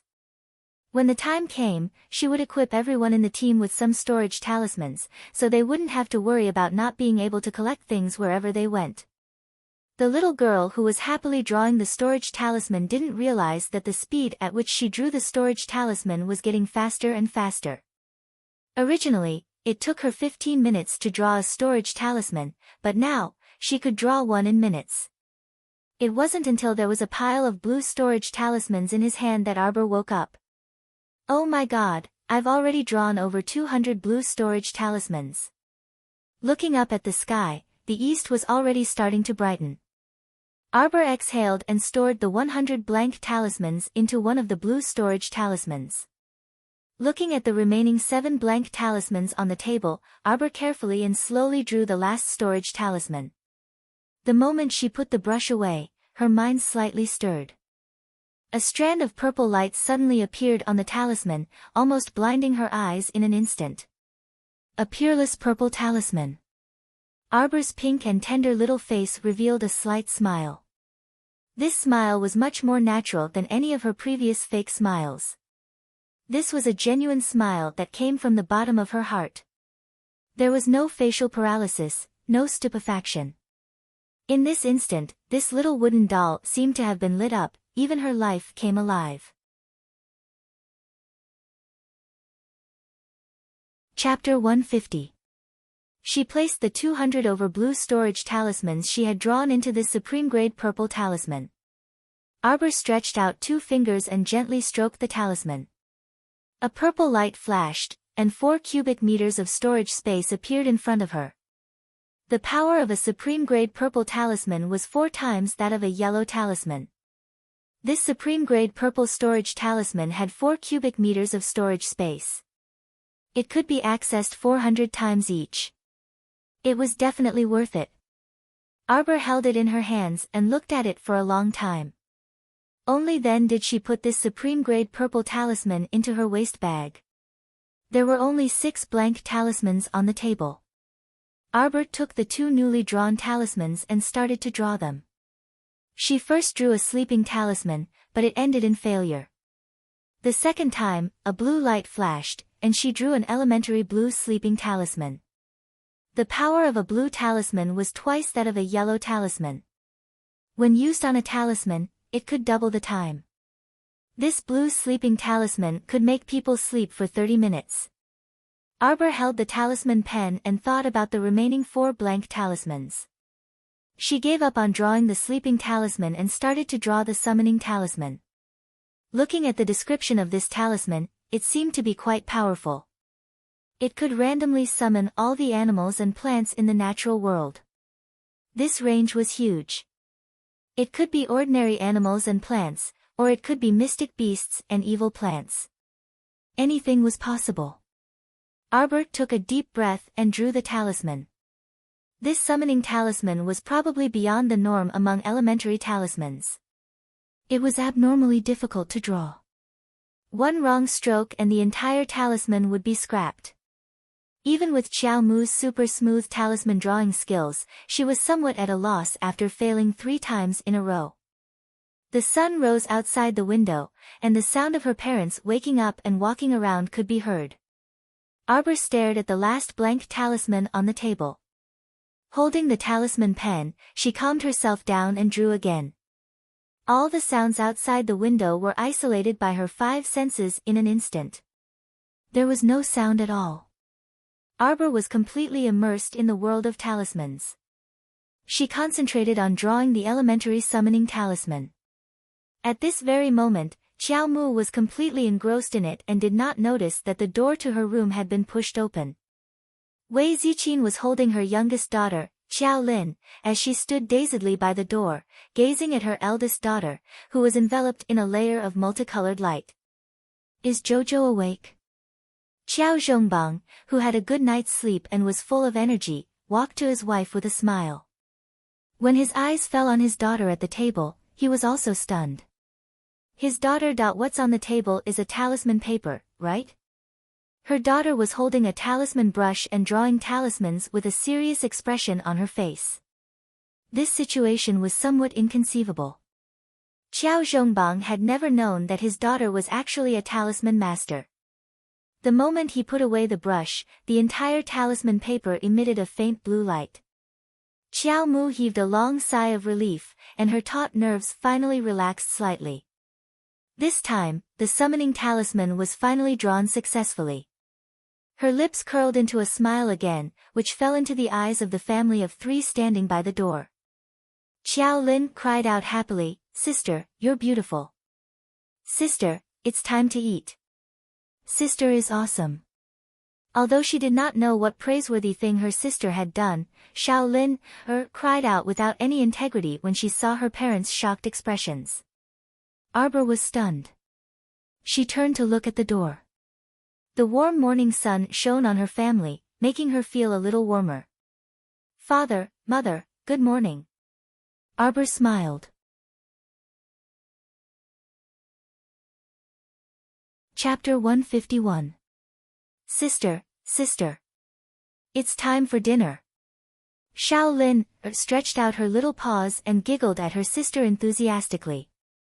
Wei Ziqin stuffed the little foodie into Xiao Zhongbang's arms and walked quickly to Arbor's side. She looked at the talismans in Arbor's hands in shock. "Jojo, this is... the 2 storage talismans you gave me last time were... was it you?" "I drew them." Arbor nodded. She didn't intend to keep it a secret from them. Since they happened to see it, she might as well tell them about the talismans. That way, her mother wouldn't treat the 2 storage talismans like treasures, counting the number of times she could use them and not daring to store them. Wei Ziqin's face was full of disbelief. The 2 storage talismans that Jojo had given her were a gift from the expert who had saved her. One had a large space and one had a small space. One could store 100 times, the other could store 200 times. It was filled with all kinds of utensils, food, clothes, and so on that she had tidied up the house. She couldn't bear to use them. But now, Jojo was saying that she had drawn the storage talismans. Arbor rubbed her little nose and looked at her mother a little embarrassedly. She had casually told a lie that the storage talismans were a gift from the Crown Prince. Now, she was exposed. Ahem. Mom, these storage talismans are actually quite easy to draw. Look. She took out a purple talisman from her waist and took out 30 blue storage talismans. These can store 200 times and have 2 cubic meters of space. Arbor's mother was dumbfounded. Her father was also petrified. "Jojo, did you draw these storage talismans the whole night?" Xiao Zhongbang snapped out of his daze and immediately put on a solemn expression as he looked at his daughter. "Although it's indeed very impressive that you can draw 30 storage talismans in one night, you're still young after all and still growing. Don't be so impatient in the future. You need to rest and sleep, okay?" Arbor, actually, I drew more than 200 talismans in one night. That she didn't dare to say this to her father. She just nodded her head in agreement. Xiao Zhongbang had seen storage talismans in his sect before, which was a treasure comparable to a mystic cultivator's inner world. Thus, his knowledge was much higher than Wei Ziqin's and he knew that this type of storage talisman was very rare. Moreover, Qiao Zhongbang was extremely clearly aware that talisman techniques had been passed down from generation to generation since the ancient times until now, and many talisman techniques had been drowned in the torrent of history and had been lost for a long time. For example, not everyone knew how to draw storage talismans.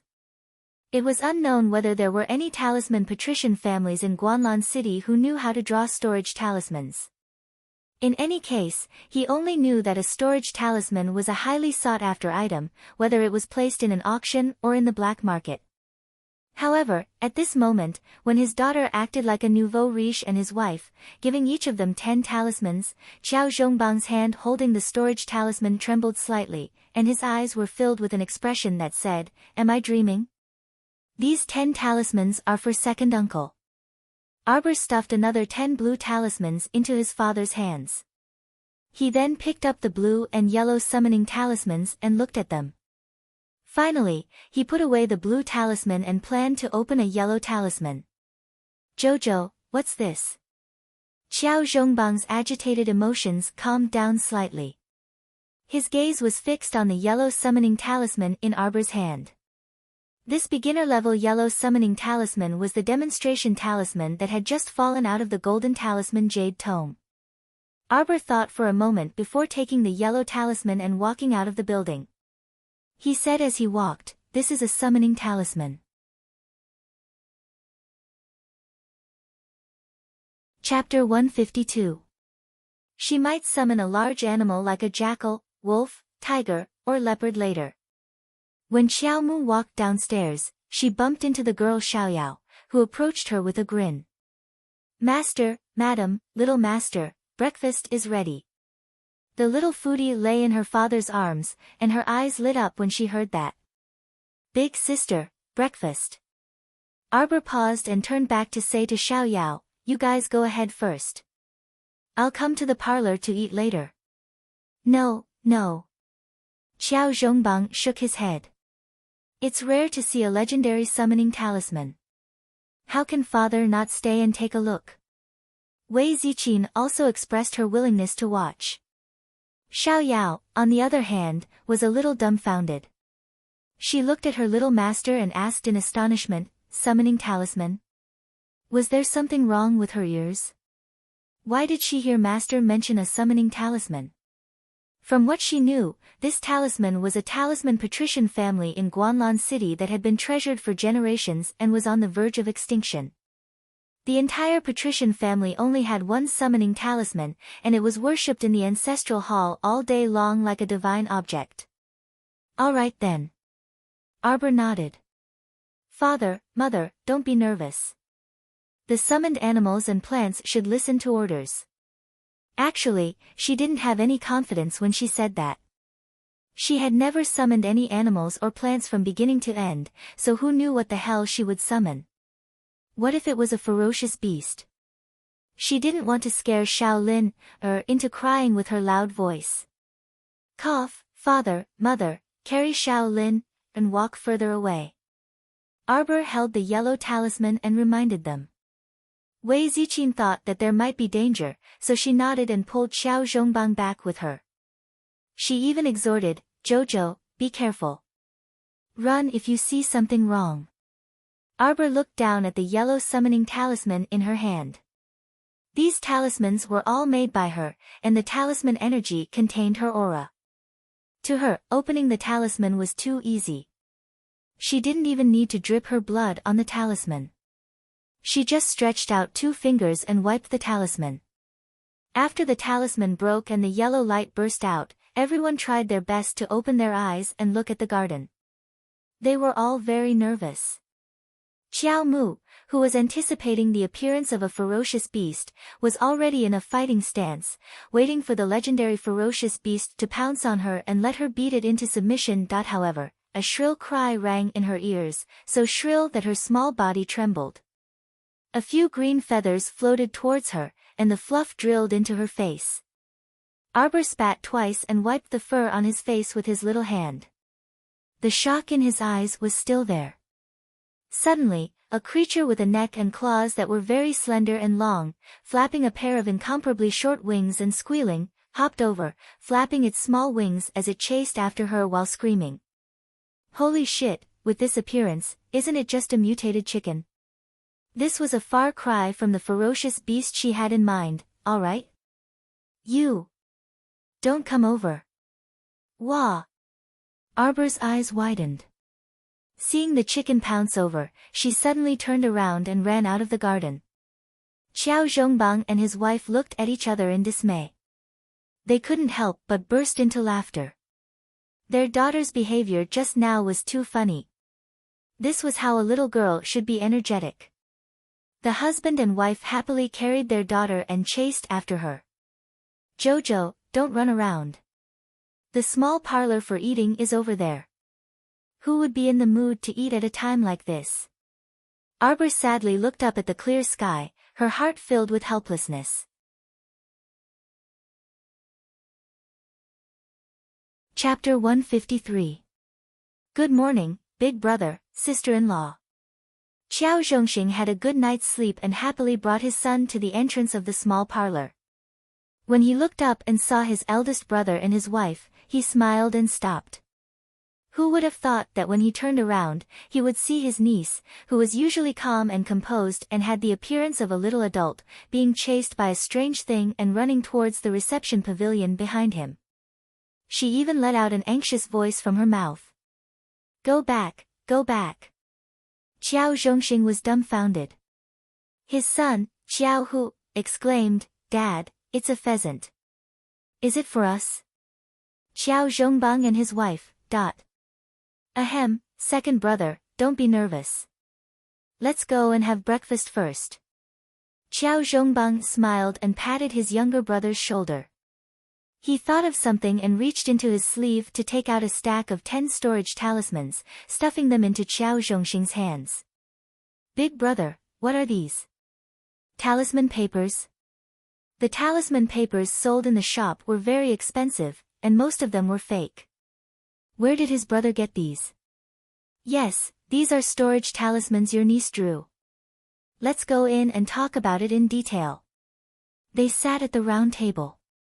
Qiao Zhongbang told his younger brother how to use the talismans. He patted his dazed younger brother and chuckled. Second brother, it's fine if we keep this between ourselves. Jojo said that it's not difficult to draw these talismans, you just have to use them. Qiao Zhongbang nodded at him. Qiao Zhongxing immediately understood. Don't worry, big brother, sister-in-law. I won't tell anyone about the talismans. It was too amazing. His niece was actually a rare talisman master. Wei Ziqin exhorted the children a few more times, then turned to look at her eldest daughter, who had been chased by the pheasant, and ran around in circles downstairs before bouncing back. Jojo. You guys eat first. Arbor dashed out the door again and disappeared in an instant. The little foodie nibbled on a pastry and suddenly said in a childish voice, Big sister, you're so funny. Everyone burst into laughter. Arbor ran all the way out of the reception hall and rushed to the gate. That damn chicken, flapping its short wings as it chased after her, incessantly clucking. She was the one who summoned it, so she had to swallow this bitter fruit herself. Arbor ran to the door and suddenly stopped. He turned to Newbie and stretched out his hand. Stop right there. The pheasant took small steps and stopped. Suddenly, it flapped its small wings and spat out a column of water. Qiao Mu was caught off guard. How could she have known that this weakling could spit saliva? She was immediately covered in water from head to toe, dripping down. The little guy's eyes immediately burned with anger. Suddenly, he grabbed the ferrule in his hand and chased after Newbie. Don't run, you weakling. Let's see if I can beat this brat to death. Coo coo coo. Even though this weak chicken didn't have much meat on its body, it was extremely nimble and clever. When it saw Qiao Mu rushing over with an ominous glint in her eyes, it hurriedly flapped its little wings and ran towards the entrance of the alley. Don't run. Arbor was both angry and amused. After turning a corner, they arrived at the gate of the city lord's mansion. Arbor paused slightly. She didn't expect to see a group of people kneeling in front of the city lord's mansion. That weak chicken rushed over and left claw marks on their heads, causing the people kneeling in front of the city lord's mansion to cry out in alarm. Arbor was so angry that the corners of her lips twitched. She suddenly took out the spirit-binding rope and threw it out. Coo coo coo. The pheasant's legs were bound by a hemp rope. It still wanted to run, but the child's wrist tightened. It couldn't help but flap its short wings and scream as it fell into the child's hands. Chapter 154. Arbor's small hand pinched the chicken's neck, causing the chicken to make pitiful cooing sounds. Don't cry. Arbor hit the chicken's head in annoyance, grabbed the chicken's neck, and turned to leave. Arbor! A shout came from the gate of the mayor's mansion. Arbor turned to see Xiao Wenjuan's figure striding over, and raised her eyebrows slightly. It seemed that Xiao Wenjuan had the ability to escape after obtaining the special speed. After she was kicked out of the team, Xiao Mu already couldn't be bothered to speak with her, so she merely swept her a glance when she saw her before expressionlessly turning around to leave with the chicken in her hand. Stop right there, Arbor. Xiao Wenjuan rushed behind Arbor, and just as her fingers were about to grab her slender arm, Arbor impolitely kicked her. Xiao Wenjuan cried out in surprise, and she took a few steps back and sat on the ground. Wife. Third brother Wei ran over and helped Xiao Wenjuan up. Arbor then realized that Xiao Wenjuan had combed her hair. Xiao Wenjuan got married after not seeing her for 2 days. This seemed to be a bit fast. Nei Nei Nyo ran up, and her shrewd eyes scanned Xiao Mu from head to toe.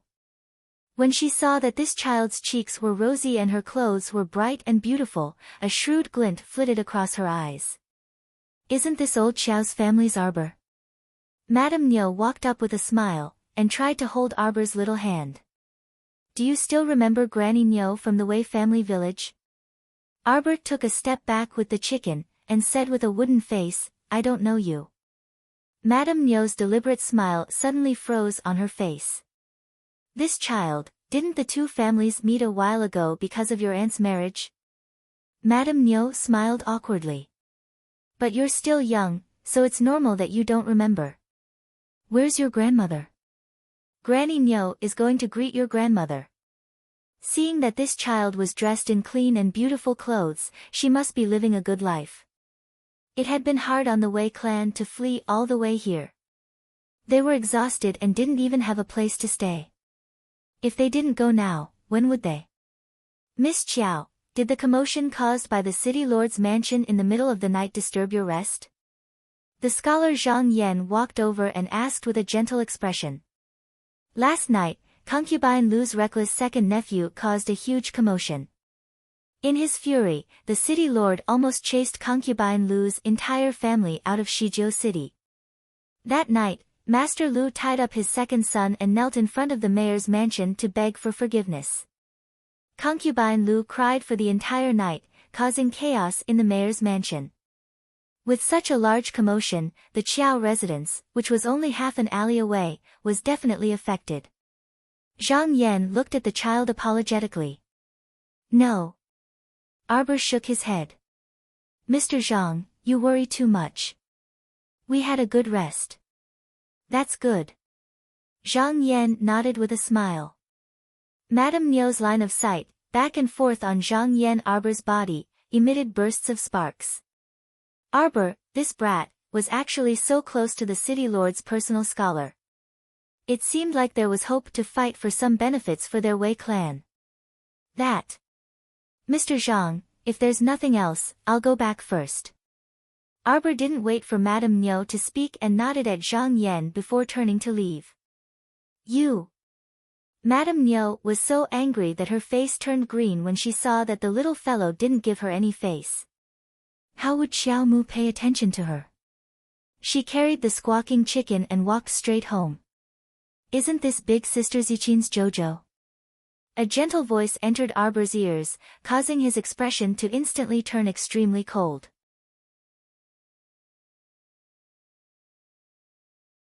Chapter 155. This voice sounded a bit younger than in her previous life, but it was still as familiar as a nightmare. She would never forget it. She appeared. When Rowan. This venomous woman. No matter how docile and pleasant she pretended to be, it could not erase her venomous nature. In her previous life, when Rowan only appeared by her grandmother's side a year after the zombie outbreak. Her mother's health deteriorated after giving birth to her younger brother. In this life, when Rowan actually appeared ahead of schedule. In reality, she could not understand why when Rowan targeted her father when she was so scheming and capable. She could have schemed against any powerful and influential family. In the beginning, her father did not agree to marry when Rowan no matter what. It was one thing for him to be intimidated by her grandmother, but Arbor felt that there was more to it than met the eye. At that time, when Rowan was dead set on marrying Qiao Zhongbang. Qiao Zhongbang was a person with crippled mystic veins. How could when Rowan take a liking to him? Don't talk about love. Arbor scoffed. She must have missed out on some benefits. At this moment, when Rowan's warm smile hung on her lips. However, when she met Xiao Mu's gaze, which was like a deep whirlpool that continuously tore at her soul, she couldn't help but be taken aback. This child's gaze? Why did it seem like it carried a chill from the abyss? There was bone-deep hatred in his eyes. Could it be that she was imagining things? When Rowan blinked. When she looked over again, she saw the child's wooden face without any expression. Phew. As expected, it was her imagination. Jojo, is Aunt doing well? When Rowan's voice was very soft and sweet. It was pleasant to the ear. Grandmother? She's doing quite well. Arbor looked meaningfully at Wen Rowan. Aunt Wen also wants to visit grandmother. In fact, Wen Rowan was her grandmother's distant niece. In her previous life, her grandmother doted on Wen Rowan dearly. It would not be an exaggeration to say that she treated Wen Rowan as half a daughter. If it weren't for grandmother's support, father wouldn't have married Wen Rowan not long after mother passed away. Wen Rowan felt that there was a hint of mockery in the child's soft voice, but when she looked over, she could not discern anything from the expressionless face. Wen Rowan showed what she thought was her friendliest and most beautiful smile. She nodded at Arbor and said, as a junior, Rowan will naturally visit Aunt. Arbor glanced at her with an indifferent expression. Grandmother is sick. She's not in a good condition to meet guests. Aunt Wen is considerate. I will pass the message to grandmother. Aunt is sick. As a junior, I should go. Wen Rowan did not expect to be rejected, so she hurriedly said. Who do you think you are? I'll take care of my mother. Arbor, take me to my mother. I'm warning you, if anything happens to my mother, I won't let you off. Xiao Wenwan said with a stern expression. Mr. Zhang, I remember that not just anyone can enter the city center, right? Arbor said coldly. That's right. Zhang Yan hastily nodded and said, these people were brought here for questioning because of second young Master Lu. Don't worry, Miss Qiao. I'll take care of their whereabouts. Take care, Miss Qiao. Arbor nodded. He picked up the chicken that kept squawking and quickly left.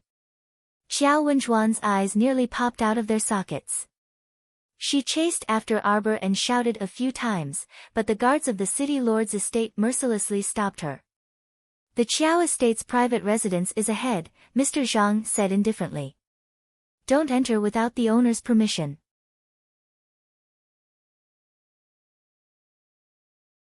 Chapter 156. I'm the Qiao estate's daughter. I'm that little girl's aunt. Ah. Xiao Wenwan was rudely shoved by the guards and fell into the crowd of Wei family members. What are you doing?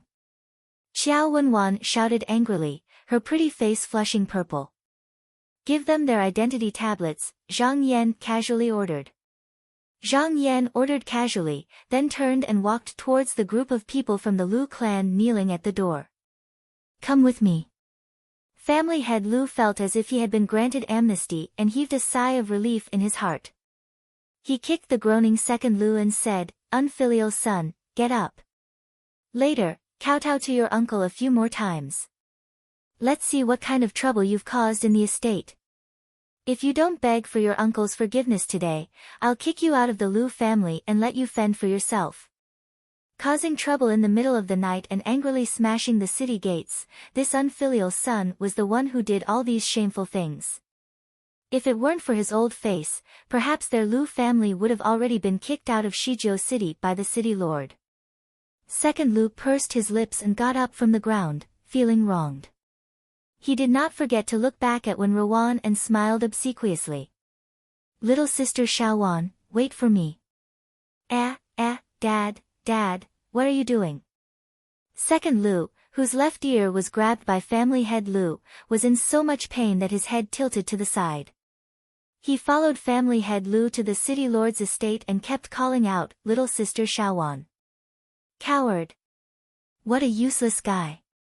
She even had to sacrifice her body and let this coward take advantage of her the entire way." She was really infuriated. When Rowan resentfully glared at second Lu's back before curtsying to a guard from the city lord's estate. She said softly, "Little brother, I'm a relative of that little girl from before. I really want to visit my aunt. Can you make things easy for me?" The guards of the city lord's estate saw that she was beautiful and elegant, unlike Qiao Wenwan who shouted and made a ruckus like a village woman without any etiquette. Thus, they had a better impression of Wen Ruan and spoke to her more politely. "Miss, it's not that we want to stop you, but you heard what Miss Qiao said just now. The old madam of the Qiao family is not seeing guests recently, so please don't make things difficult for us." That young guard mysteriously said to Wen Ruan, that Miss Xiao Qiao is an honored guest that our city lord ordered to treat well and not offend. Wen Ruan felt gloomy and displeased, but she still put on a gentle smile and nodded obediently. "Then we'll have to trouble you to send us away, little brother." Of course. On the contrary, the guard liked the gentle and docile Wen Ruan very much. He deliberately rummaged through the pile of wooden tablets and handed one to her, saying with a smile, "Although we're all staying in the shanty district, there are also good and bad places to stay. The location of this wooden plaque was one of the better spots in the shed area. When you go to the west of the city, miss, you must be careful." Wen Ruan thanked him on the surface, but she felt disdainful on the inside. So what if he gave her a bamboo tile that corresponded to her location? And it wasn't even in that damned low-class shanty town. She really didn't expect that she, Wen Ruan, would have to live in the shed area. The city lord's estate guard threw a handful of bamboo tablets to Qiao Wenwan and the others. "These are your identity tablets. Take one from each family. Guards, immediately send them to the west of the city." Qiao Wenwan immediately kicked one of the tablets and shouted fiercely like a shrew, "What right do you have to make us leave? My mother lives here. I want to find my mother. You don't have the right to make me leave. Mother! Mother! Mother!"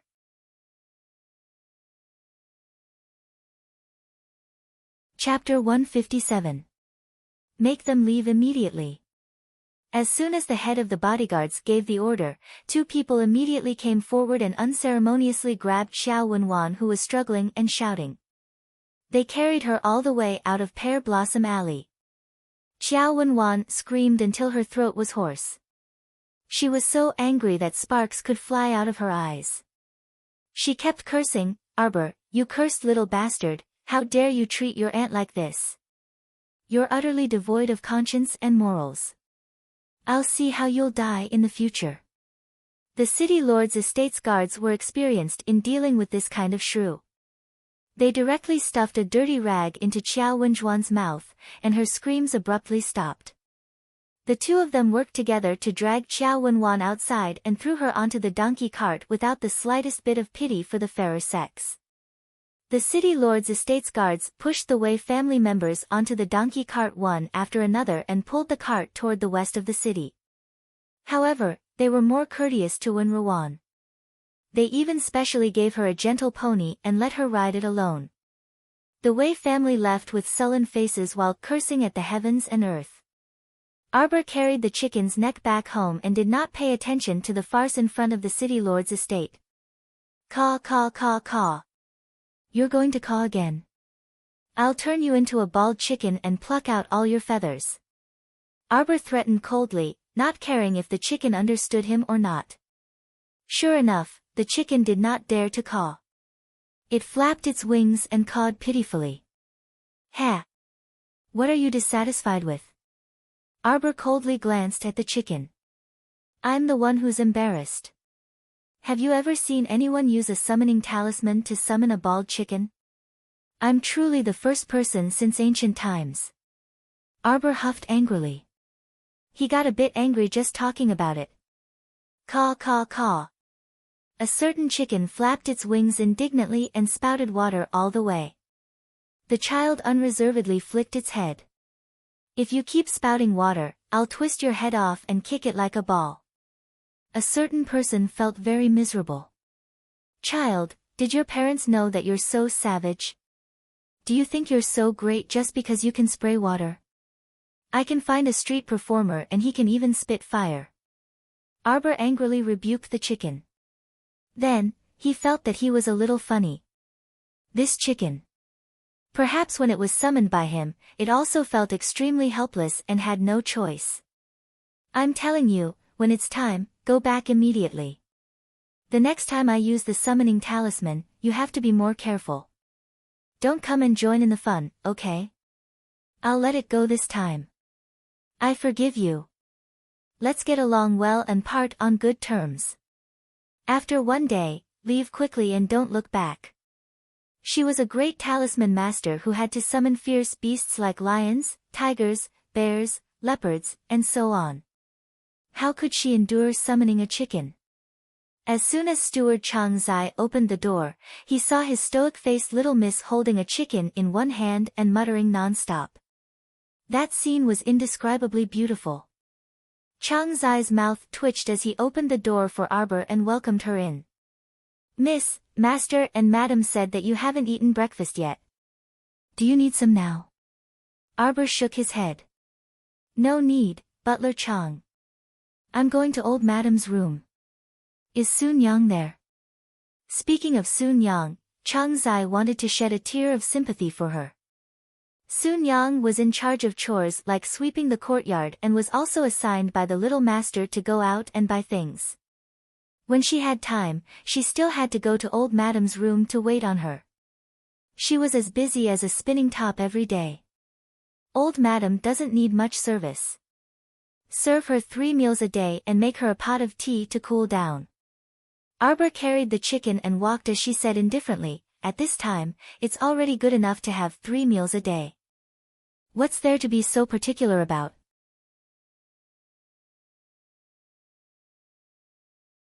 Chapter 158. The corner of Chang Zai's mouth twitched. He could tell that the young master did not like the old lady very much. Chang Zai respectfully led Arbor to the door of the old lady's room. He gave Sun Yang a look, and the two of them left together. The old lady's leg had not recovered yet. When Arbor threw away the chicken and walked into the room, the old lady was half leaning on the bed. Seeing Arbor walk in, the old lady coughed awkwardly. Jojo is here. Grandmother. Arbor bowed indifferently.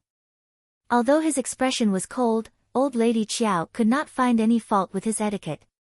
Sit, Jojo. Old lady Chiao's face was full of kindness. She wanted to mend the relationship between her and her granddaughter. Old lady Chiao saw everything that happened at the city gate of Shijiu City. She finally realized that her granddaughter was very different from before. Her granddaughter seemed to have a lot of power. Even the mayor and the others were polite to her. How could an old lady like her not know how to adapt to the situation? Arbor sat down on the small stool beside the old lady's bed. He took out a family separation document from his sleeve and spread it in front of the old lady. Old lady Chiao's eyes twitched. She did not understand what the child was doing. Grandmother, I met a group of people at the street corner just now. They said it was Mrs. Nyo from the Wei family village. Are you familiar with them? Wasn't the Wei family village? Old Lady Chiao was surprised. That's your aunt's future in-laws. My aunt has already married herself. She's with them now. What? Old Lady Chiao looked at Arbor in shock. Your aunt is really getting married? Arbor nodded. There's also a girl with the surname Wen. She and my aunt wanted to see you, but I stopped them. That Miss Wen said she's your distant niece. Are you familiar with her? Old Lady Chiao's forehead twitched. She raised her hand to rub her head and sighed. Child, if you have something to say, just say it. I don't mean anything else. I just want to ask grandmother. Do you want to live with your daughter, son-in-law, and your distant niece? Or do you plan to stay here and live with us? Arbor's face was indifferent as he caressed the separation document. After all, our Chiao family has officially separated. I have no obligation to care about the private affairs of other families, let alone Chiao Wenwan, who has married and stayed in the Wei family. Father and mother are kind-hearted. It's only right for them to support grandmother. Arbor looked at the old lady meaningfully. As for the others, our family is not a charity. Old Madame Chiao couldn't help but smile bitterly. This child was beating around the bush to force her to make a statement and warn her to know her place. Jojo, don't worry. Grandmother isn't stupid. Why would she interfere with the Wei family's business? As for your little aunt, Sai. Old Lady Chiao was at a loss for words when she recalled how her daughter had pushed her out as a scapegoat. Arbor nodded in satisfaction, stood up, bowed, and left. Looking at her granddaughter's resolute figure, Old Lady Chiao suddenly felt a little regretful. She didn't even want to say a single word to her. Was it so easy to mend a broken heart in the past? 2 days later, outside the royal palace's Qian Yuqian gate, 3 large carriages of goods were parked. 2 rows of guards stood on the left and right, looking valiant and formidable. The captain of the guard standing at the front held a large red brocade box in his hands and looked straight ahead. Stop the carriage. A gorgeous carriage stopped outside the Qian Yuqian gate. The carriage curtain lifted, and a graceful figure darted out of the carriage, snatching the large red brocade box from the captain's hands. What a dense mystic energy aura.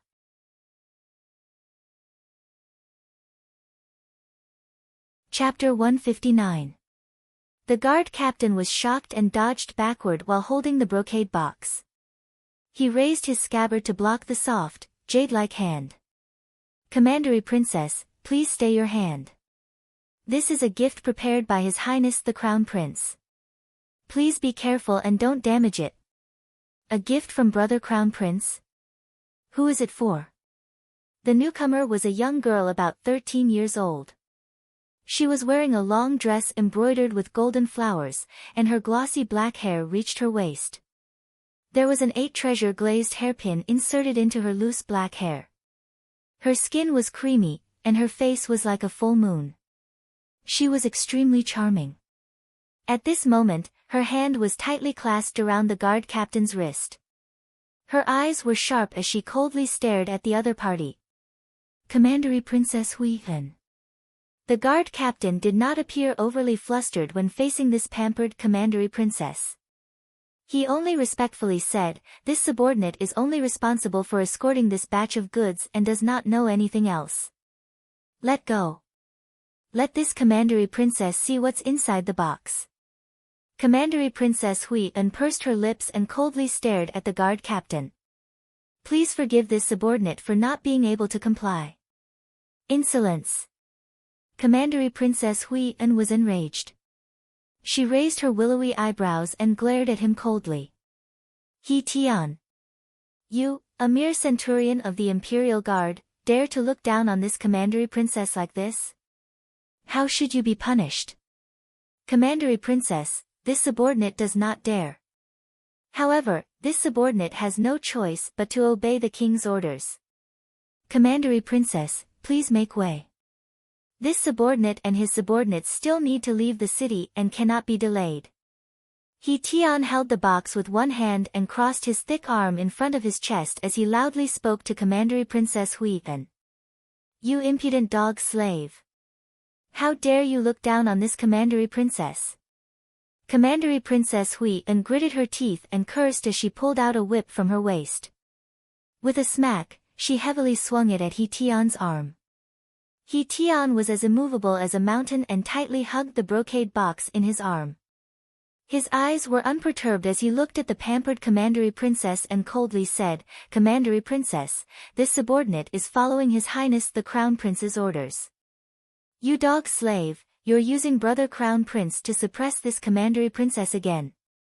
Huiyan didn't wait for him to finish before scolding him. She raised the whip in her hand again and this time, she didn't hesitate to lash it at Captain He Tian's face. Seeing that the whip was about to land on He Tian's face, He Tian did not dodge or move. A magnetic voice with endless coldness suddenly sounded. Hui An, what are you doing? Commandery Princess Hui An's whip was raised high in the air, unable to descend. She turned her head and hurriedly put away the whip. She put on a soft and sweet expression and ran up the stairs with a face full of joy. Brother Crown Prince. She raised her head to look at that faintly discernible white robe. Although His Highness the Crown Prince was standing against the light and his handsome face couldn't be seen clearly, Hui An didn't know why, but her maiden heart felt like it was about to jump out of her chest, thumping non-stop. It stinks. Before Commandery Princess Hui An could come within 2 feet of him, the Crown Prince swiftly raised his leg and very nonchalantly kicked the flying Commandery Princess down the steps. Hidden Flower, the captain of the hidden pavilion, who was standing beside the Crown Prince, was speechless. The ministers who had rushed down the steps to speak with the Crown Prince, Commandery Princess Hui An rolled down the steps. She originally wanted to steady herself, but for some reason, she tripped and fell flat on her face. The scene was so beautiful that no one could bear to look at it directly. Why are you still standing here? The Crown Prince angrily rebuked He Tian with a sullen face. Are you an idiot? You don't know how to fight back when someone hits you. You didn't even dodge. Do you think you're made of stone? The ministers who had rushed down to mediate the fight, That's a Commandery Princess, my lord. Is it really okay for you to instigate a lowly centurion under your command to rebel and attack the Commandery Princess?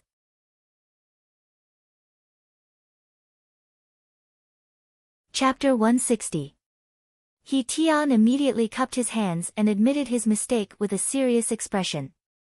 Yes, this humble subordinate will immediately depart.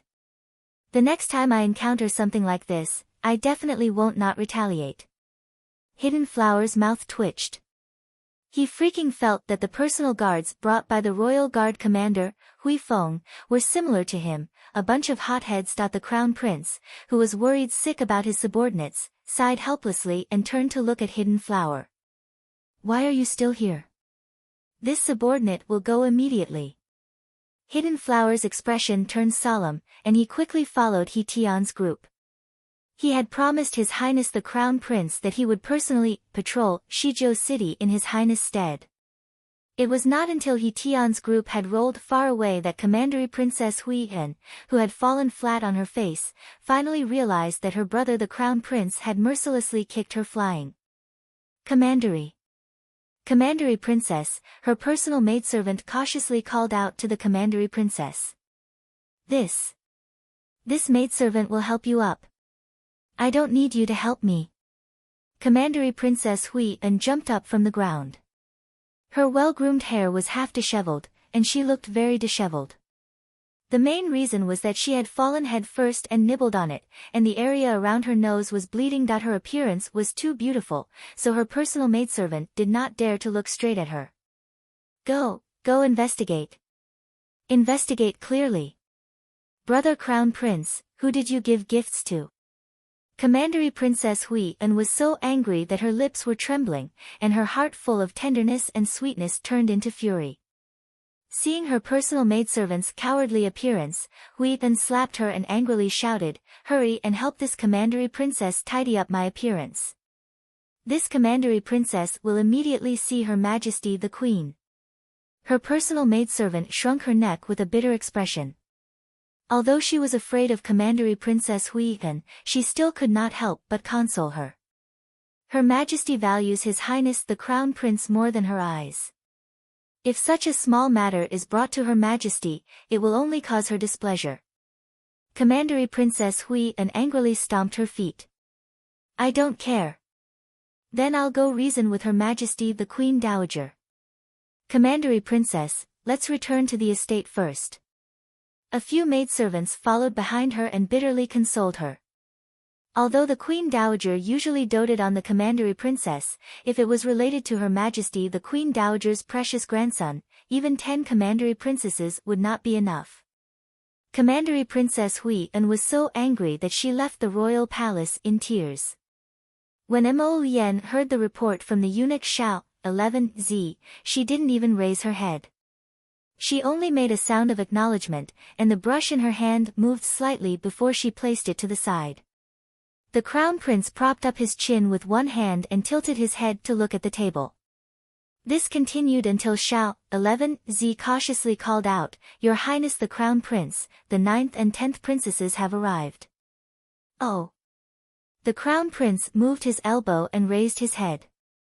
His gaze fell on the door. "Go ahead." The 9th princess and the 10th princess were both born from concubine Shi. One was 8 years old and the other was 7 years old. Their ages weren't too far apart and they were both cute and delicate. When the 2 children were led into the Eastern Palace by their wet nurses, they were very nervous. Their mother's exhortations kept echoing in their ears, "When you go to the Eastern Palace, you must be courteous and respectful to the Crown Prince. You must do everything possible to please the Crown Prince. You must not let the Crown Prince dislike you. Inks now. Molly. Greetings to the Crown Prince." The 2 of them both crouched and saluted. They were young, but they had learned proper etiquette deep into their bones. Their every move was very standard, as if they were puppets carved from the same mold. Mo Yen frowned. She only glanced at her 2 younger sisters before losing interest.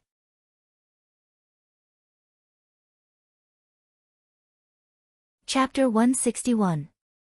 They really were completely different children. The Crown Prince was a bit melancholy. So it wasn't that he changed his personality and liked to be close to children. Instead, the Crown Prince no longer had any interest in looking at his 2 younger sisters. He waved his hand, and Xiao, 11Z went forward to whisper something to the 2 wet nurses accompanying them. The wet nurses of the 2 princesses were stunned for a moment before they immediately nodded. They each held the 9th and 10th princesses' small hands and led them out of the Eastern Palace. From beginning to end, the 2 little princesses didn't know what had happened. Why did their royal brother, the Crown Prince, only glance at them and let them leave without saying anything? After leaving the Eastern Palace, the 10th princess burst into tears and asked timidly while sobbing, "Wet nurse, did we make royal brother Crown Prince angry?" The 10th princess wet nurse dotingly hugged the child and repeatedly said, "No, no, His Highness the Crown Prince is busy with work, so he let us leave first." The 10th princess asked pitifully with teary eyes, "Really? Then why didn't royal brother say anything to us? Does he not like us?" The wet nurse repeatedly nodded and then hurriedly shook her head. "No, no, don't worry, princess. I will explain to Her Highness concubine Shi. Both princesses are so polite and considerate, so how could His Highness the Crown Prince not like you?" Xiao, 11Z, who had sent them out, helplessly watched as the wet nurse led the 2 princesses away. He shook his head and returned to the Eastern Palace.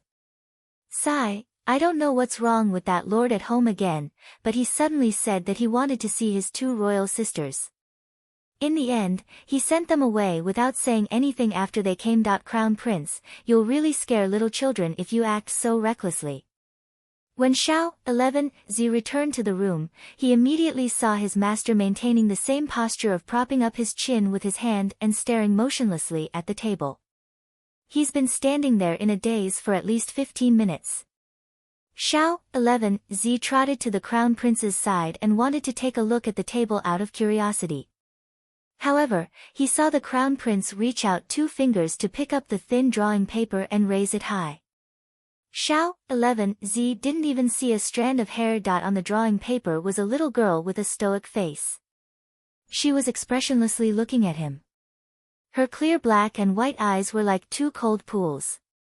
If one wasn't careful, they could suck in one's soul remembrance. The little girl in the painting was held above her head by 2 hands. If he dared to do this in real life, she would definitely beat him until his face was swollen. The crown prince stared at the painting for a long time and muttered to himself, "You look at me expressionlessly all day long, probably because you are lazy. Fine. Laugh. Let's go." Who's looking at His Highness expressionlessly? Who dares to be so rude in front of His Highness that he can't even be bothered to smile? Xiao 11Z immediately jumped out and voiced his doubts. Who was so fearless as to treat their master like this? When had their master's temper ever been so good? I can't kill her. The crown prince glanced at his personal eunuch and thought, so stupid. Why did I take him in? Your Highness, the 2 princesses left the Eastern Palace with apprehension. They were very sad. Xiao 11Z hurriedly came forward and reported, "I'm afraid that when I return, I won't be able to escape concubine." She's scolding. The crown prince said nothing. Xiao 11Z snuck a glance at the crown prince and cleared his throat before asking, "Why did your Highness chase the 2 princesses away without saying a word?" Saying a few words of comfort was better than not saying anything at all, right? Because. The crown prince smoothed out the drawing paper in his hand and gently folded it. He then stood up and slowly said, "They're not as cute as her at all."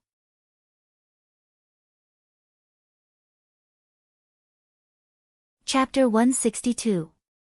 The vassal king of an Nan's Estetia. A series of messy smashing noises came from Commandery Princess Hui Anne's boudoir, and it had not stopped for an hour. Commandery Princess, Commandery Princess. Guard Nian has returned. Her personal maidservant tremblingly closed the door and was almost hit in the head by a teacup thrown at her. She rolled on the floor in a panic and repeatedly kowtowed to beg for mercy. "Idiot, hurry up and call him in." Commandery Princess Hui An angrily sat down on the round-backed chair and fiercely slammed the table. A tanned young man who looked like a farmer strode in and cupped his hands in salute. "Commandery Princess. This subordinate has investigated and found that the caravan is heading towards Shizhou City." "What kind of place is Shizhou City?" The Commandery Princess frowned. "Shizhou City is quite far from the royal capital. It's a small city. Why did Brother Crown Prince send people there?" Hui An muttered to herself. This subordinate has also investigated and found that the Crown Prince ordered people to wantonly purchase a lot of items for young ladies in the city these past 2 days.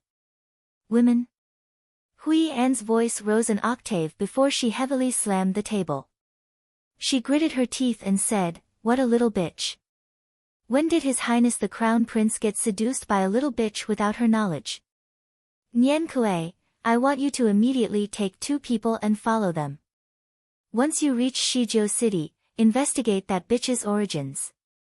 Commandery Princess Hui An's voice was as cold as ice. "Yes, Commandery Princess." Nian Kuei nodded.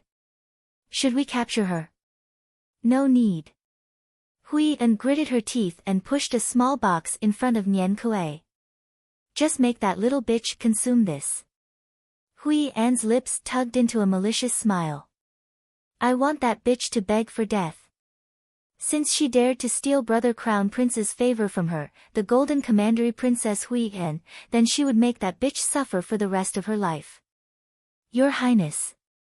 Hui Feng lightly leaped and landed outside the pavilion before saluting.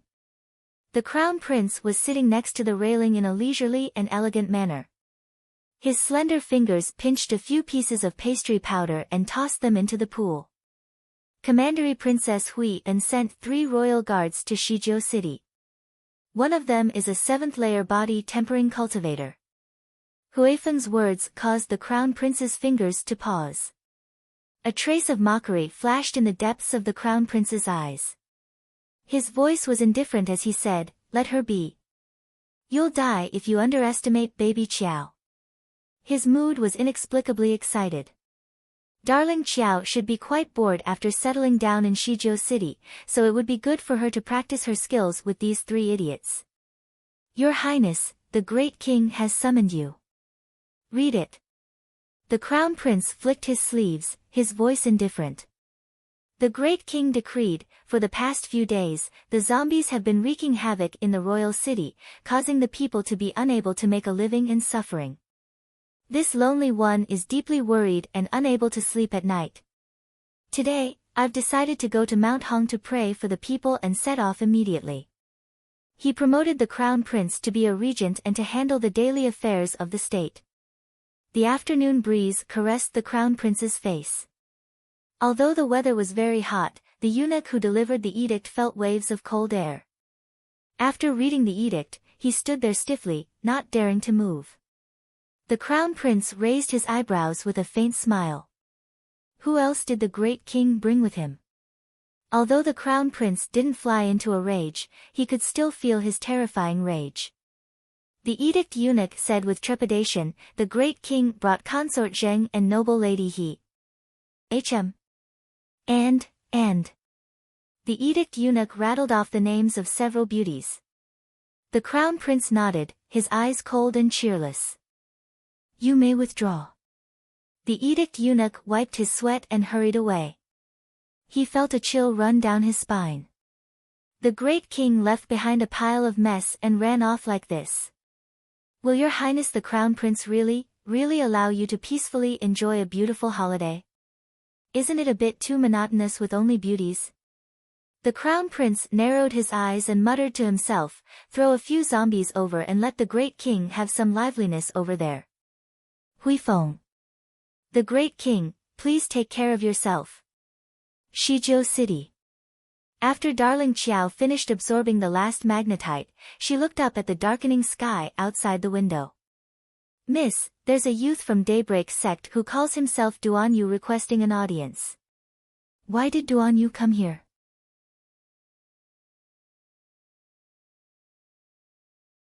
Chapter 163. A camphor tree was planted outside the window, and several kingfishers perched on its branches, chirping from time to time. The sky outside the window had completely darkened. Arbor threw away the last magnetite in her hand and sighed. The mystic energy she could absorb from 500 low-grade magnetite was less than 1/10 of it. Most of it went into the sapling's mouth. This was truly too much of a scam. At this rate, when would she be able to advance into the ranks of level 5 mystic cultivators? Arbor looked up outside the window when she heard 2 knocks on the door. "Miss, a youth from the Daybreak sect, Duan Yu, is requesting an audience." Steward Chang Zai stood behind the door, not daring to speak too loudly. Xiao Mu jumped down from the bed and opened the door. She walked to the steward with her little paws behind her back. "What is he doing here?" "Miss, isn't this youth your friend?" Chang Zai was surprised. That youth came to the door with a chuckle and claimed to be little Miss's friend. He thought the youth and his little miss were acquaintances.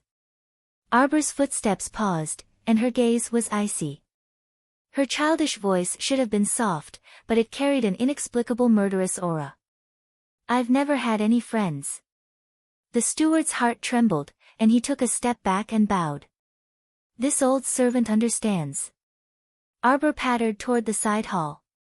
Although she did not speak the entire way, the steward inexplicably sensed the low pressure coming from the little master. It was not until she entered the hall and her gaze landed on the elegantly seated youth drinking tea that Xiao Mu coldly said, "In the future, don't casually let in unimportant people." Duan Yu was originally drinking tea without restraint, but his hand froze when he heard the child's retort. Why was this child so unadorable?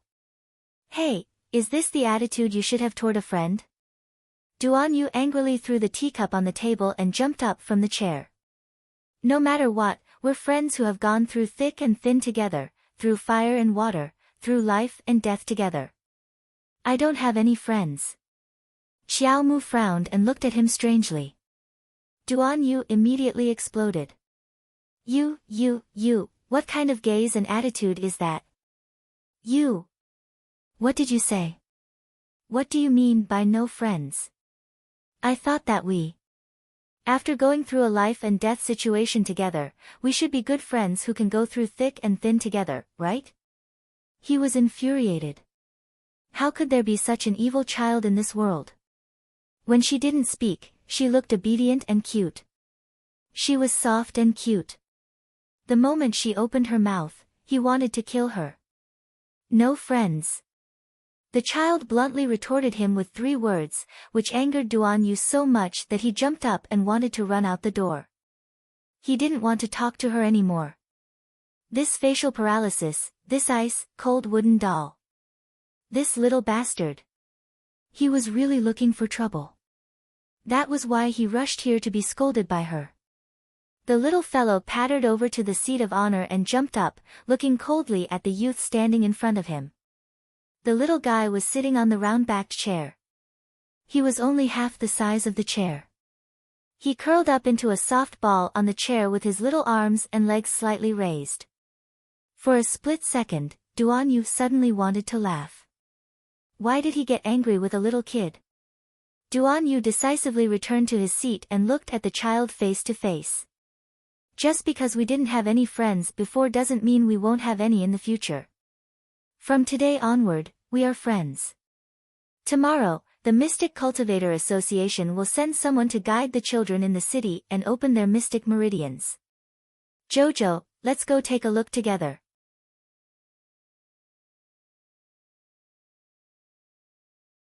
Chapter 164. Not interested.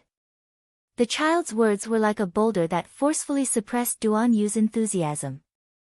How could there be such a heartless and emotionless child in this world?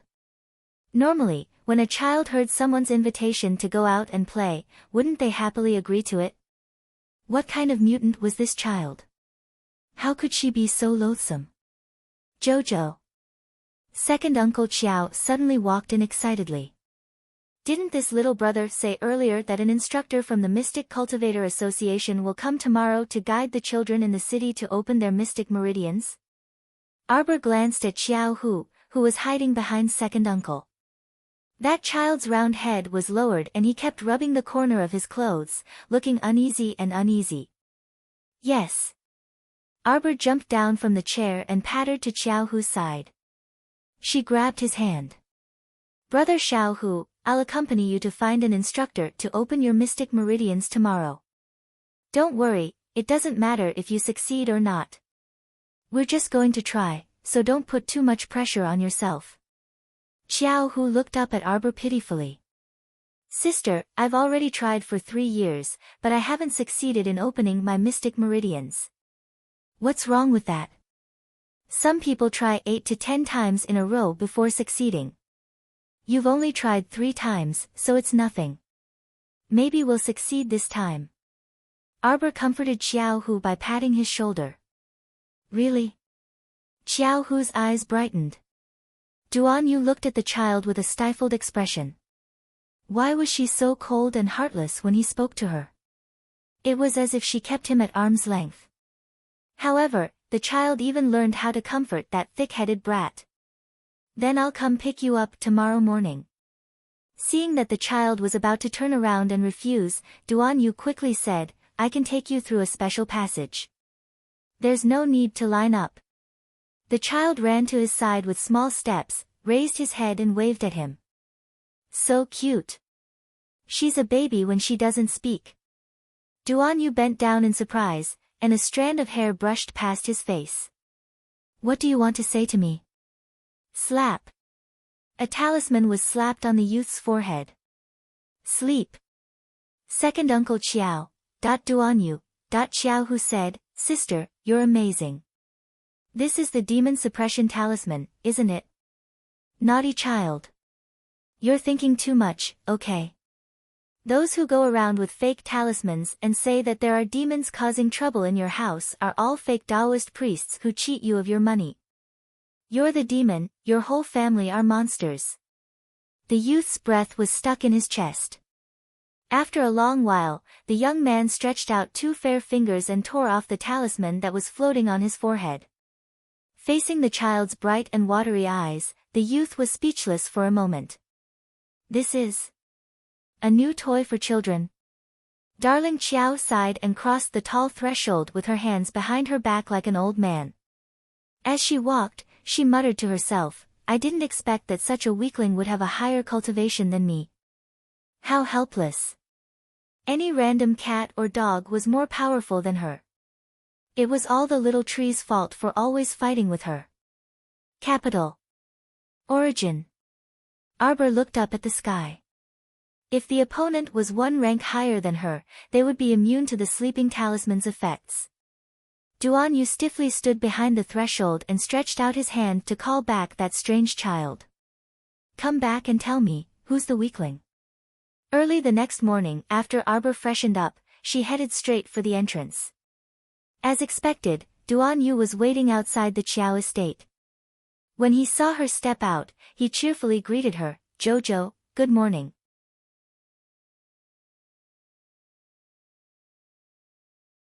Chapter 165. One does not hit a smiling person, so Qiao Mu expressionlessly nodded her small head at him. Duan Yu's smile was brighter than a flower. Let's go, Jojo. Get on the carriage.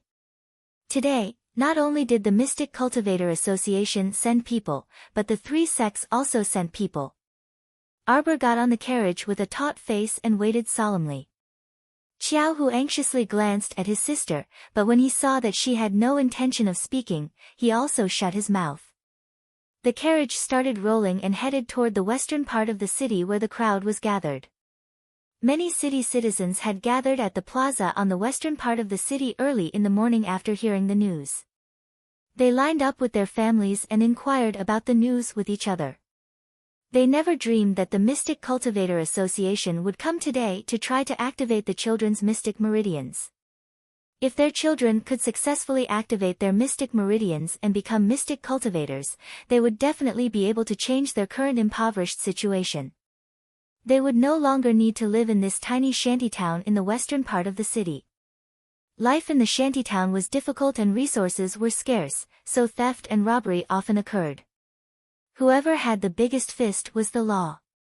2 days ago, a young couple was unlucky enough to be robbed when they entered the shantytown. The only food they had in their bags was also plundered.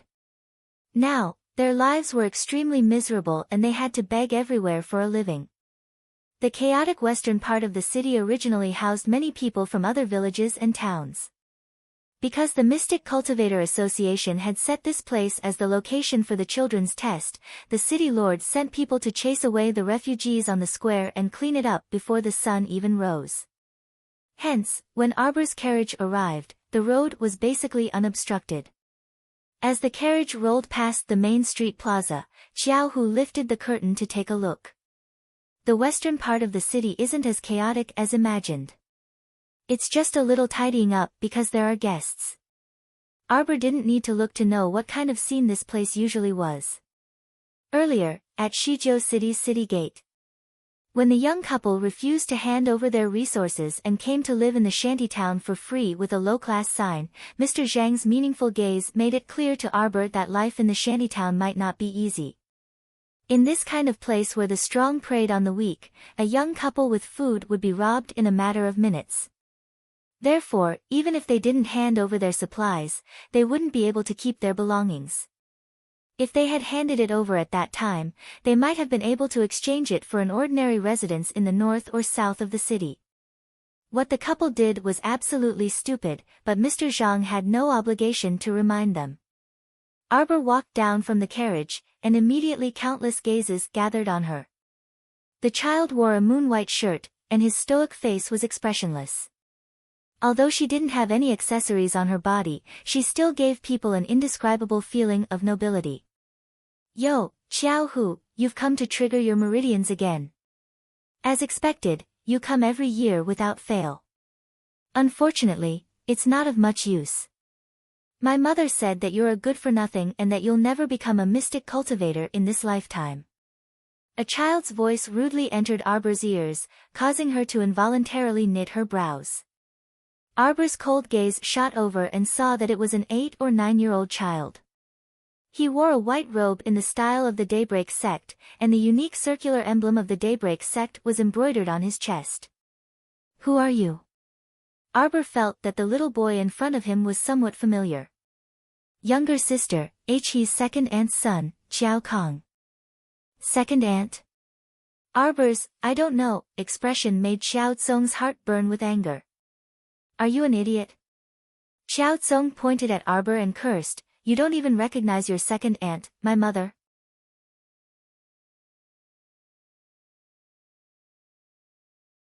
Chapter 166. Arbor's eyes chilled to the extreme. Without another word, she stepped forward and kicked Xiao Tsong in the stomach. Xiao Tsong's eyes widened as he was sent flying by the little girl's kick. He crashed into the back of the crowd, eliciting screams in a small area. Duan Yu followed behind her, but he simply couldn't stop her. He angrily flung his sleeves. Why did Daybreak sect only accept idiots with bad brains? Why did they provoke the little girl when they didn't have the ability? If this wasn't seeking death, then what was? Wah!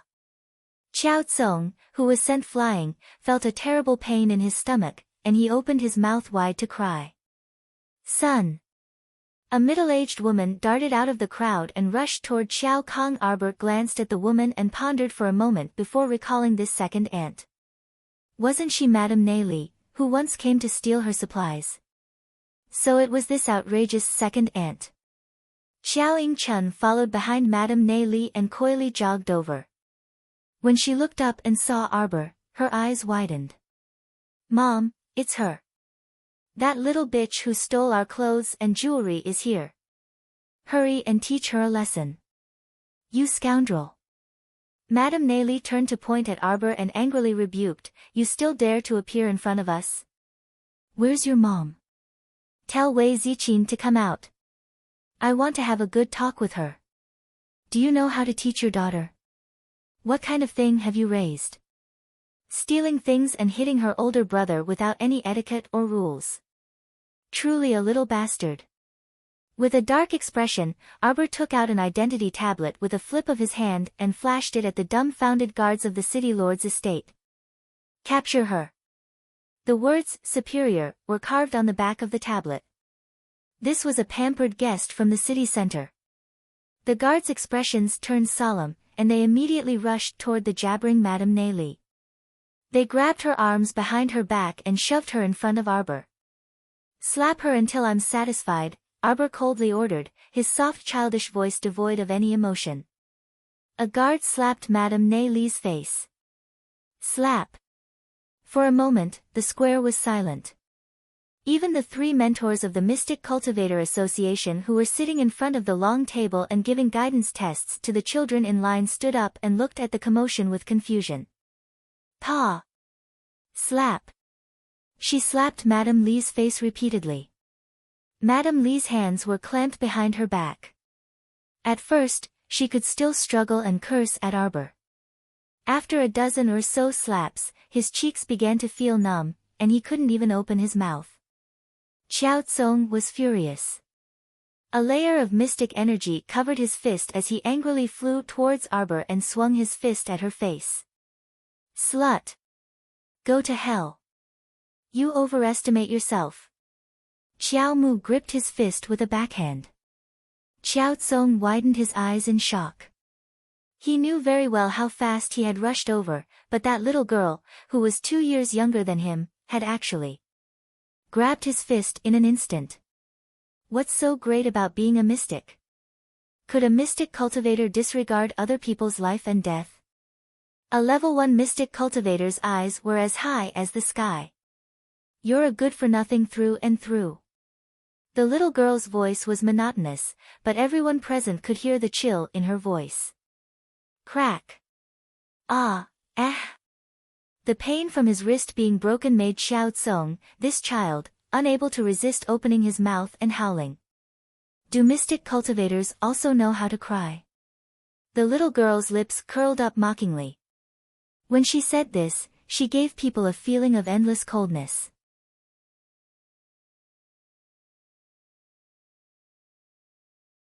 Chapter 167. Then cry even louder. Arbor flung Xiao Tsong away. The latter rolled to Xiao Yingchuan's side with a loud crash. It startled Xiao Yingchun so much that she jumped to the side like a grasshopper and let out a piercing shriek. Shut up, Arbor reprimanded rudely. Xiao Yingchuan's eyes widened in horror and she instantly restrained her voice. Her body trembled uncontrollably, and she reflexively covered her mouth. Why did she feel that this child was so scary? Stop, Xiao Mu said faintly and walked to Madame Neili with small steps. Xiao Mu raised her head slightly and looked at her swollen cheeks and mouth with a cold glint in her eyes. Your son wants to kill me. He should be dead already. What do you want to do? Li Madame's mouth hurt, and she couldn't even speak clearly. She felt a chill run down her spine, as if she had fallen into an ice cellar. She suddenly felt a bit of regret. Why did she provoke this child? Back in Quoto village, she clearly knew that although this child was young, he wasn't to be trifled with. I'll spare his life for father's sake. Arbor coldly glanced at Li Madame. Just this once. I won't. Before he could finish speaking, Xiao Tsong suddenly let out an agitated cry. Master, master, master. Xiao Tsong suddenly pounced on a figure walking quickly toward them and bawled loudly. He pointed at Arbor with resentment and anger. She wants to kill me. This little bitch wants to kill me. Master. Master, save me. Don't panic, disciple. The newcomer was middle-aged and wore daybreak sex uniform. He looked toward Arbor with a shrewd gaze. You're so daring, child. What's your background? Tell me your name. Arbor raised a brow and sneered rudely. I hit the young one, and the old one jumps out to shout. You're really shameless. You little rascal, speaking so rudely. You really need someone to teach you a lesson, the middle-aged man said angrily with a dark expression. You want to teach me a lesson? Arbor expressionlessly swept a glance over his square face. His voice rose slightly with a hint of viciousness. You? Uncle Master Bai. You aren't her match, hurry and retreat. Duan Yu really wanted to kill these worrisome disciples. Did they think that he still had enough profound stones to pay those expensive ransoms when they were rushing to die in front of the little girl? Duan Yu, you are the disciple of our daybreak sect master, the #1 person in the sect's younger generation. How can you stand by and do nothing when you see your little junior brother being humiliated? Uncle Master Bai turned his head and angrily rebuked Duan Yu with an "I'm very disappointed" expression. No, Uncle Master Bai, this matter. Don't talk too much. Little girl, let me have a taste of your strength. You have to know that there's always someone better than you. You'll suffer losses in the future if you don't know the immensity of the heavens and earth. Boom. Arbor landed a flying kick in front of Uncle Master Bai. Immediately, he stomped a pit on the ground, and cracks began to appear from the middle, spreading outwards like a spider web. Uncle Master Bai's pupils contracted. The strength of this kick was beyond his expectations. At the same time, it was also beyond everyone's expectations. It was the layman who watched the show, while the expert watched the knack. The three mentors from the Mystic Cultivator Association all sucked in a cold breath as they watched the rapidly moving little person in the field with bright eyes. After Arbor's flying kick, he didn't give Uncle Master Bai a chance to react. He had already leaped up and swiftly arrived in front of him.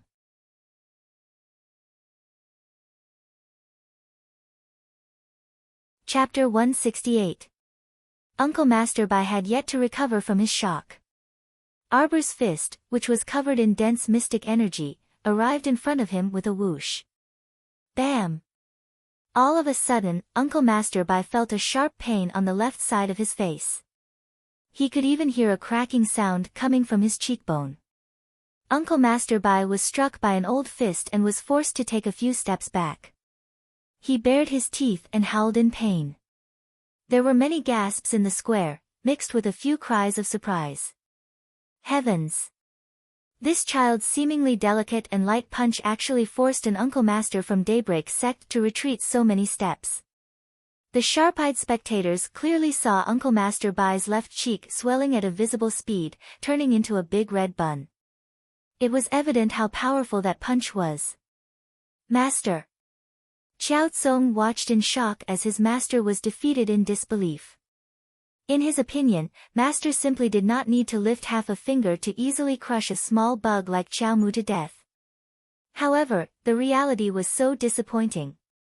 Not to mention Xiao Tsong, even Uncle Master by himself found it unbelievable. He could only say sheepishly, "Damn girl, I was too careless just now, so you succeeded. Don't be too pleased with yourself." Before he could finish speaking, he heard high-pitched screams from the crowd behind him. What was going on?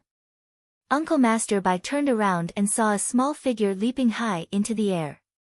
She was holding a pitch-black ferrule, which glowed with an inky light under the morning light. It was instantly eye-catching.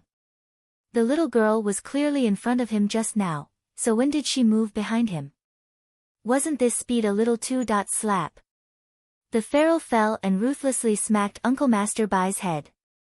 Duan Yu, who was standing on the side with his hands clasped together, silently twitched his mouth. Uncle Masterby only felt a line of blood slide down his forehead. He dazedly reached out to touch it and found that it was sticky.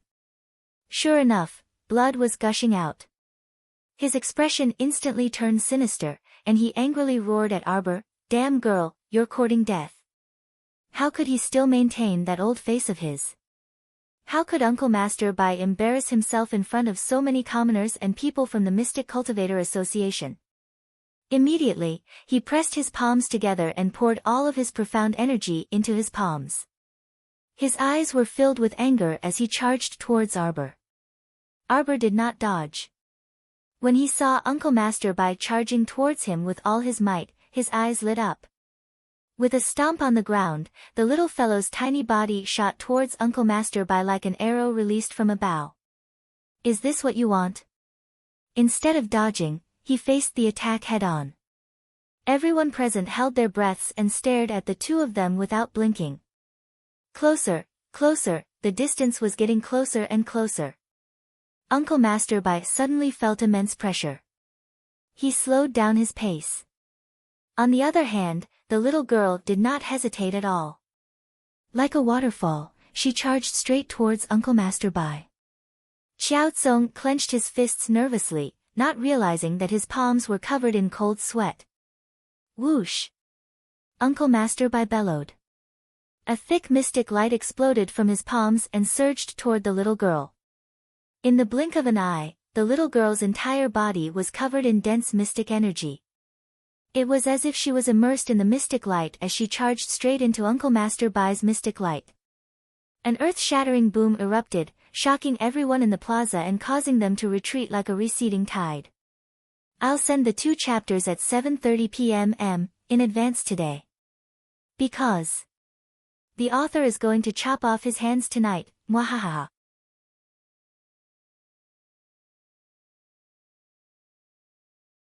Chapter 169. When the two collided, Uncle Masterby felt a weight on his chest. He screamed in panic and was sent flying backward involuntarily. After the mystic light dissipated, the little girl stood there by herself. She apathetically dispersed the mystic energy covering her body and expressionlessly looked at a shallow human-shaped pit not far away. Uncle Masterby was flung half a meter away by the collision of mystic energy. He was flung face down and sprawled in the shallow pit. Uncle Masterby didn't know if it was because he didn't have the face or the strength, but he couldn't sit up for a long time. Just like that, he sprawled on the plaza all by himself. The surrounding crowd of onlookers whispered to each other, causing him to lie in the pit with a flushed face. He had never been so humiliated like today. It was all that damn girl's fault. Ah! Uncle Masterby was so angry that he was about to die. Arbor raised her small hand and looked at the mystic energy covering it. Her mystic energy density was higher than normal people's and would greatly benefit her in battle. If she encountered an opponent of the same cultivation level as her, her mystic energy should be enough to crush the other party. Today's battle had given her a certain understanding of her own strength. Uncle Masterby was a level 6 mystic cultivator, so it seemed that with the density of her mystic energy, it shouldn't be much of a problem for her to challenge a level 6 mystic cultivator. However, there was still a certain degree of difficulty in killing an opponent of a higher cultivation level in one strike. She needed to rely on other methods. Therefore, Uncle Masterby, who was lying on the ground and pretending to be dead. In reality, his injuries weren't too serious, so why did he have to stay in the pit and not get up? Arbor pursed her lips. She turned around and grabbed Xiao Hu's small hand, walking toward the 3 mentors of the Mystic Cultivator Association. When the 3 mentors saw Arbor walking over, their cheeks flushed with excitement. Heavens! She was so young, but her strength was so valiant that she could defeat a level 6 Mystic Cultivator in minutes. The Mystic Cultivator Association must do their best to win her over. They absolutely couldn't let go of such a genius. Suddenly, Uncle Masterby, who was sprawled on the ground, moved his fingers and flipped over. He looked at the back of the little girl who had humiliated him with a gloomy expression. Lying on the ground, he flicked something in the direction of Arbor. Bang! Before the item could even touch the corner of Arbor's clothes, it was swept away by a wave of energy. The pink sleeves rolled up, and the item that Uncle Masterby had flicked gently landed on the fair hand that had emerged from the sleeves. The woman's extremely languid voice floated up in the plaza. Why are the people of Daybreak Sect becoming more and more incompetent? Throwing a level 5 profound energy bead at a little fellow's back, he's really shameless. Uncle Masterby propped himself up and stood up. His expression was extremely unpleasant. This mystic energy bead was a rare treasure in his possession. As the name implied, a level 5 profound energy bead was a bead condensed by a level 5 mystic cultivator. Once mystic energy was injected into it and flung out, it would instantly detonate the mystic energy inside. In Uncle Masterby's eyes, Xiao Mu, who had just dealt with his attack, was definitely an arrow at the end of its flight. It was impossible for her to dodge this level 5 profound energy bead's attack.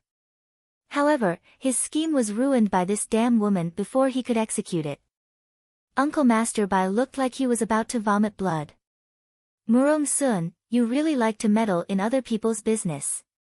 TSK, the woman named Murong Sun floated to the ground and immediately crouched next to Arbor. She extended 2 fingers and pinched the little fellow's icy poker face without any explanation.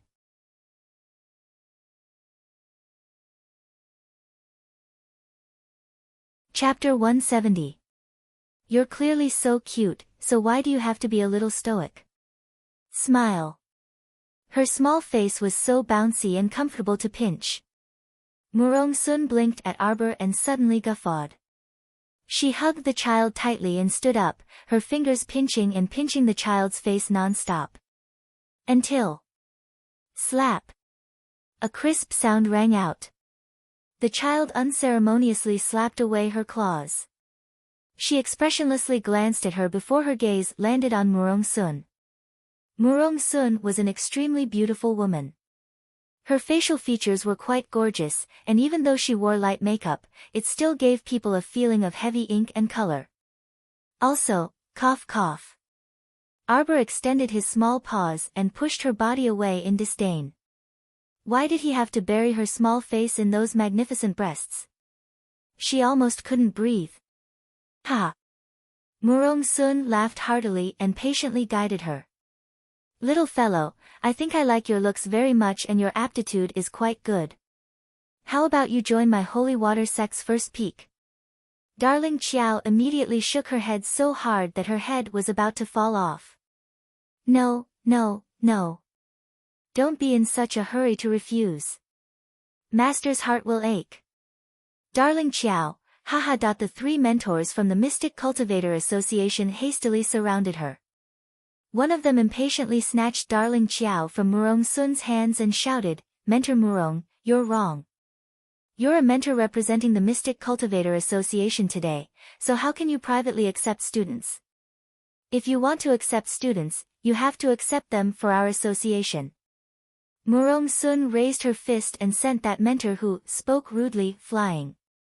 They watched as that pitiful mentor was sent flying into the sky in an arc by Mentor Murong, whose violence was off the charts. The other two mentors, Arbor, Darling, don't be scared. Murong Sun cheerfully patted the child's head. With Master here, those strange uncles can't get close to you. Be good. Master will protect you. Be good, my ass. Arbor bared his small, sharp teeth. He really wanted to bite her face. What kind of person was this? Why did she suddenly jump out and claim to be her master without any explanation? How could she give people room to refuse? Wait a minute. She was here today. For her proper business. My brother is coming to test. Oh my God, can you let me finish my sentence?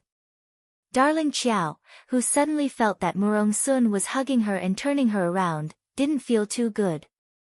Here, this level 5 mystic energy bead. Murong Sun stuffed an object the size of a jade bead into the child's hand. I'll give it to you to play with. Arbor narrowed his eyes and sent a trace of Xian energy into it. He flicked the Xian energy bead from his fingertips and sent it flying towards the dumbfounded Uncle Master Bai. Everyone, get out of the way. Duan Yu's folding fan fell to the ground with a clatter, and he only cared about dodging to the side with a shriek. Everyone retreated in all directions like the tide, leaving an empty space in the middle. Only Uncle Master Bai stood there in a daze. Bang! The profound energy orb exploded on Uncle Master Bai's body.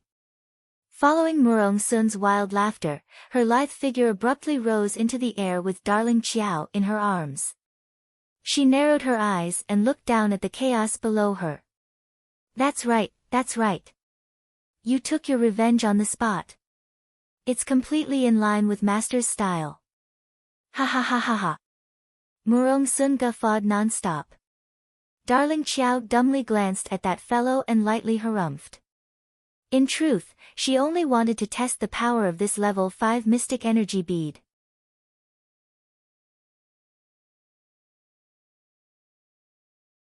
Chapter 171. This way, the effect looked pretty good. There was only a shallow human-shaped pit on the ground, but it was destroyed by the level 5 mystic energy bead's destructive explosion. Uncle Master Bai's entire body sank into the human-shaped pit, and even the hem of his clothes could not be seen. Qiao Mu patted Murong Sun, who refused to let go of her, and strongly requested to get down. Murong Sun pursed her lips and reluctantly let go of Qiao Mu. Qiao Mu immediately trotted to the side of the human-shaped pit and poked her head to take a look. Uncle Master Bai was struggling out of the pit with all his might, and his nose was covered in dust, causing him to cough violently. Qiao Mu made a prompt decision and pulled out a repetition talisman from her sleeve. She flicked it at Uncle Master Bai, and it abruptly split open. The repetition talisman was an interesting talisman. It was not set so strictly to be immune to opponents one level higher than the user. Unless the opponent was much stronger than the user. However, an unlucky person like Uncle Master Bai, whose cultivation was about the same as hers, could still be hit by it. Qiao Mu crouched beside the pit and watched Uncle Master Bai struggle to get up from the pit. He repeated the action of struggling to lift his head and spit out dust. Blah! Uncle Master Bai raised his afro head, and his face was smeared with soot. Blah! Why did he spit again? Blah! Something was wrong. After spitting out dust 3 times in a row, Uncle Master Bai belatedly realized that he seemed to be freaking repeating this action. His expression turned into horror, but unfortunately, his actions were still repeating the same action. Ah, how could this repetition setting be so perfect? She might not have caught Uncle Master Bai's action if she was a second slower or a second faster. Uncle Master Bai, what are you doing? Hurry up and crawl out. How could the Daybreak sect disciples know that Uncle Master Bai had already been hit? They all surrounded the pit and watched in astonishment as their Uncle Master Bai struggled in the pit. What the heck? Although this pit was not shallow, it should not be enough to trap Uncle Master Bai inside. Uncle Master Bai raised his afro head, tears about to fall from his eyes. Did he not want to crawl out of the pit? He was powerless. These damn brats. Hurry up and dig him out of the pit. Ow ow ow. Uncle Master Bai's hair, which had been perfectly fine, was now hanging limply on his head. His image had never been as ugly as it was today. The little fellow joined in the fun and watched for a while. Then, he got up and walked out with a serious face. He didn't show any emotions. Compared to the twisted expressions on everyone's faces, the little girl's face was too calm. Duan Yu stole glances at the little fellow from time to time. Our dear Qiao Mu bounced to Qiao Hu's side and pulled his hand, walking to Murong Sun. Guide me. Little girl, do you want to join our Mystic Cultivator Association? The benefits are good, the treatment is good, and you can get a basic survival package every month. Whoosh. That member of the Mystic Cultivator Association who was licking his lips to seduce the girl had just finished speaking when Murong Sun flung him away, perfectly drawing a parabola in the air. Little fellow, don't listen to his nonsense. The treatment he received was simply not enough. Our Holy Water sect's first peak will always welcome you with open doors. Guide big brother. Did you guys get the wrong person? I'm only a chaperone today. Okay. The last mentor from the Mystic Cultivator Association nodded vigorously. I'll take your brother's place. Bang! The bandit Murong Sun slashed the back of his neck, and that pitiful mentor collapsed with 2 streams of hot tears streaming down his face. President, this subordinate can't help you anymore. I'll do it. Murong Sun cheerfully reached out to take Qiao Hu.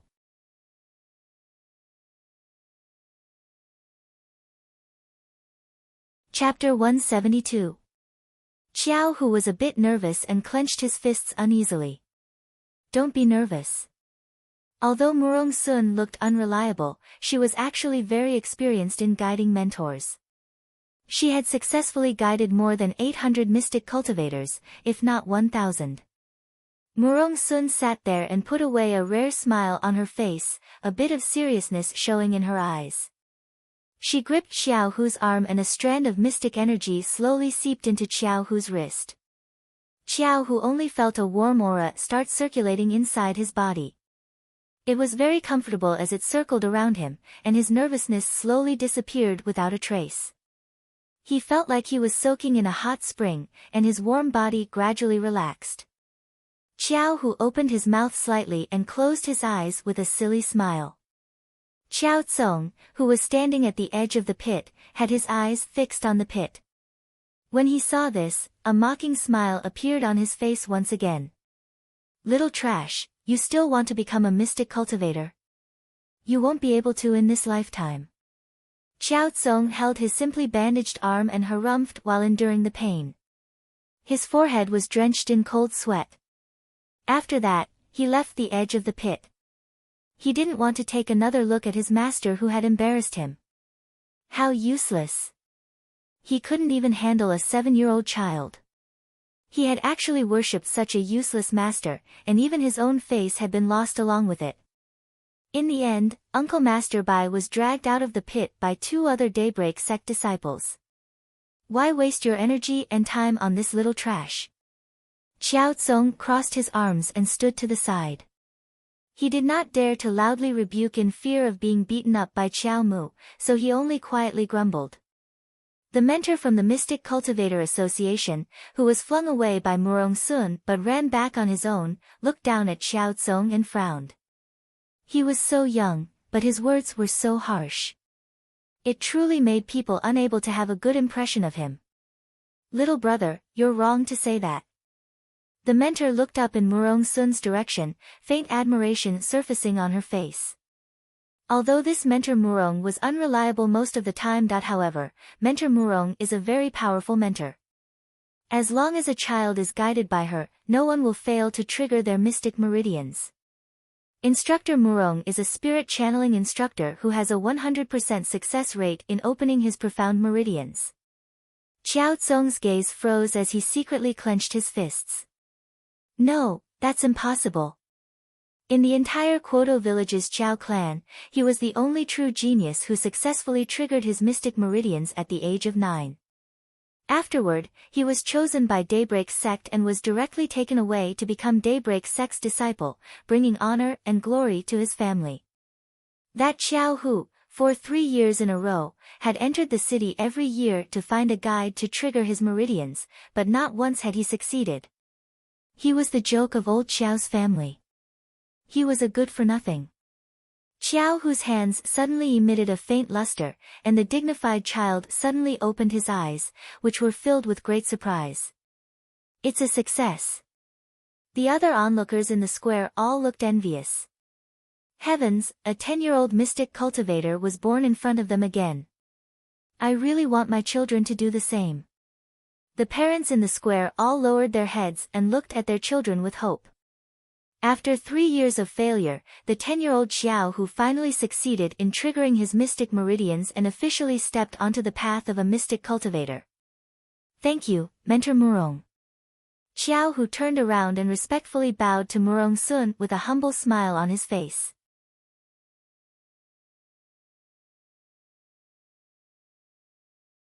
Chapter 173. Murong Sun's lips turned up in a faint smile. Aya, child, your mystic meridians are very good.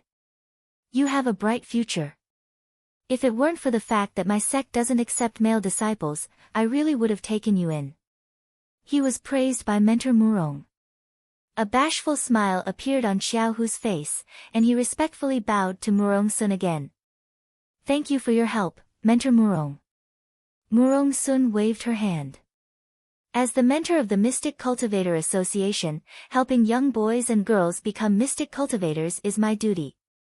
Mentor, please help our child trigger her mystic meridians. Mentor, please help my child. The crowd that surged forward with a whoosh nearly drowned Murong Sun in the sea of people. Xiao Mu blended into the crowd and pattered towards several parents who were watching. She covered her mouth with her hand and secretly said to them, "Why aren't you going? That mentor Murong in front is a mentor who can help the child trigger her mystic meridians with a 100% success rate. I only told you guys." Heavens! Big girl, let's go find mentor Murong quickly. Around Murong Sun, the crowd was currently gathering at a terrifying speed, trapping her within. Hey, child! A certain mentor, who was drowned in the sea of people, was exasperated as she watched the little girl run further and further away from her with small steps.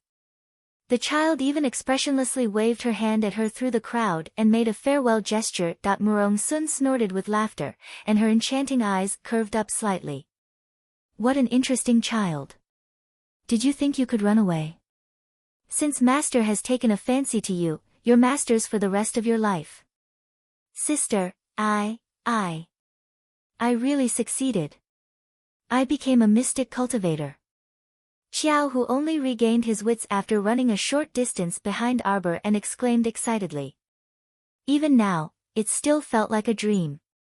He really didn't expect that he would be able to step into the ranks of mystic cultivators one day. The disappointment every year already made him a bit afraid to try again. It could be seen that failure was not scary. The scariest thing was being timid and not daring to accept failure again and again. Arbor put his hands behind his back and suddenly turned around. At that moment, Xiao Hu caught a glimpse of a smile on his sister's frosty face. His sister's eyes were really beautiful. When she smiled, it was as if the stars were blooming in front of her eyes, the trees were blooming, and the spring breeze was caressing her face. It was incredibly warm. It was no longer that stoic face, no longer expressionless. His sister was the most beautiful girl he had ever seen in his life. "Brother, you're the best." Arbor stretched out a small fist and gently punched Xiao Hu's shoulder. He raised his hand and pointed in the direction of Pear Blossom Alley. "Let's go home." Xiao Hu nodded vigorously. "Let's go home, little sister." Hand in hand, the two siblings ran toward Pear Blossom Alley. They completely forgot about Xiao Tsong, who was clenching his fists and pulling a long face. They didn't even look at him. The little girl smiled at the student-looking idiot. The folding fan in Duan Yu's hand uncontrollably fell to the ground again, and his eyes were engraved with that blossoming smile. It turned out that she could also smile so warmly, beautifully, and vividly. However, you habitually wrap yourself in layer after layer of icy spikes and don't allow others to approach you or come out by yourself. Once you get close, perhaps you'll be pierced to pieces and drenched in blood. What kind of you is the real you? Duan Yu couldn't help but feel melancholy.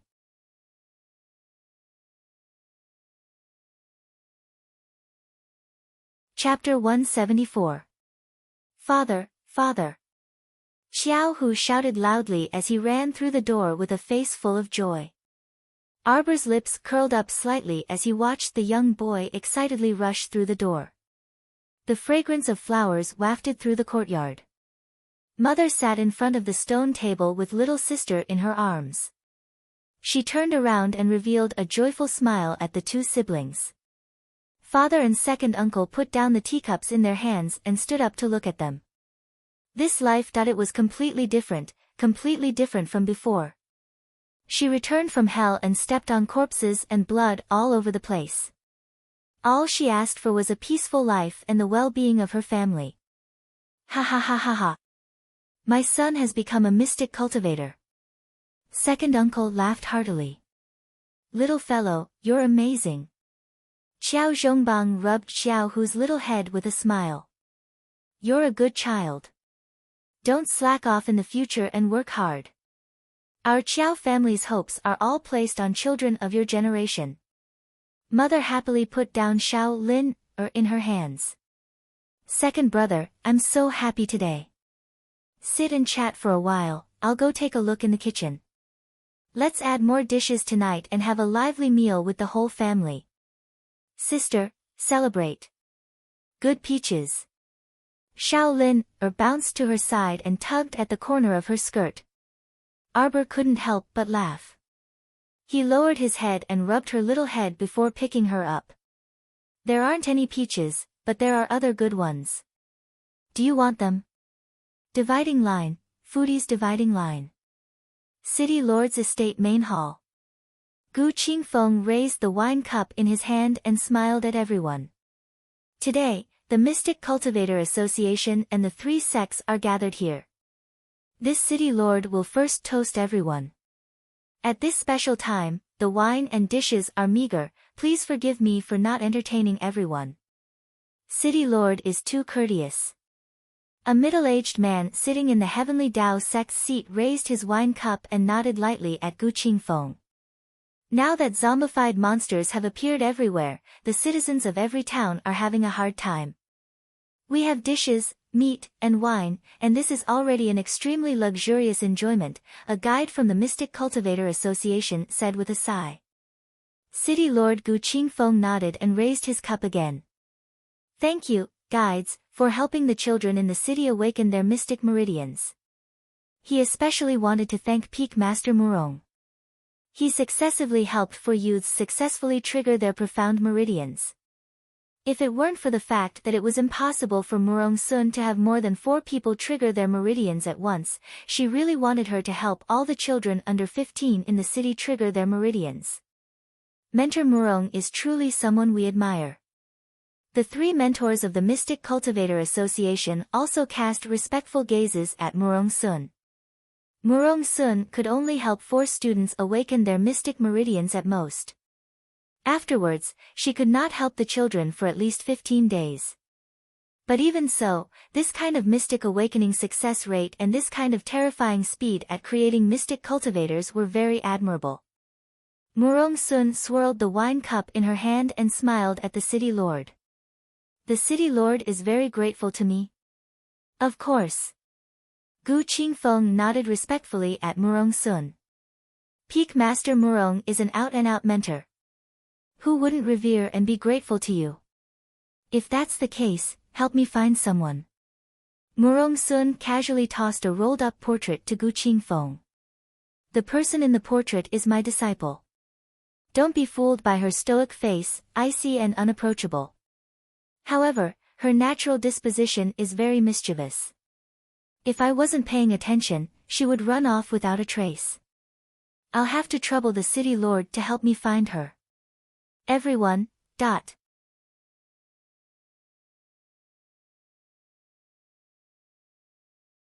Chapter 175.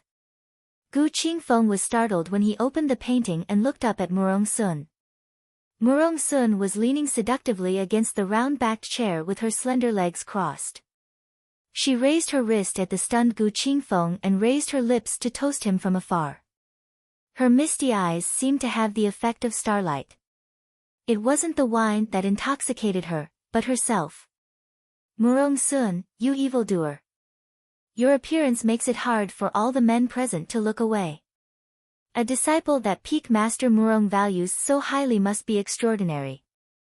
How about you let us take a look, the middle-aged man from Heavenly Tao sect asked with a smile.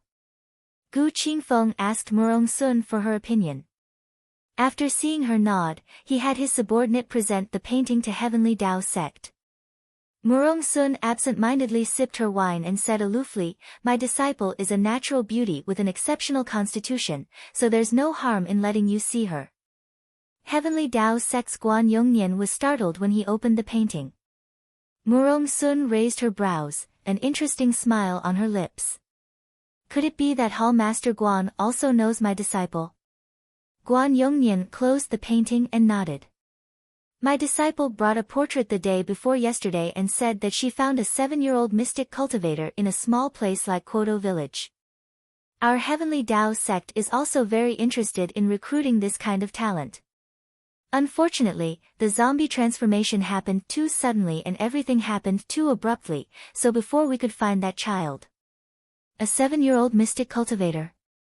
A dark-skinned woman from Daybreak sect with a rigid face narrowed her eyes and left her seat to walk to Hall Master Guan's side. She picked up the portrait in front of Hall Master Guan and glanced at it. She snorted and said, it really is her. A 7-year-old mystic cultivator was rare these days. No, it should be said that it was extremely rare. In theory, every child could activate their mystic meridians when they turned 7, but there were only a few who could successfully activate their mystic meridians. When Lu Yumei heard that Murong Sun's disciple was a 7-year-old mystic cultivator, she felt a bit disgusted. It was indeed the stoic child that her disciple spoke of. Murong Sun, how dare you? You wicked disciple is so young, but you're already so vicious, and heartless.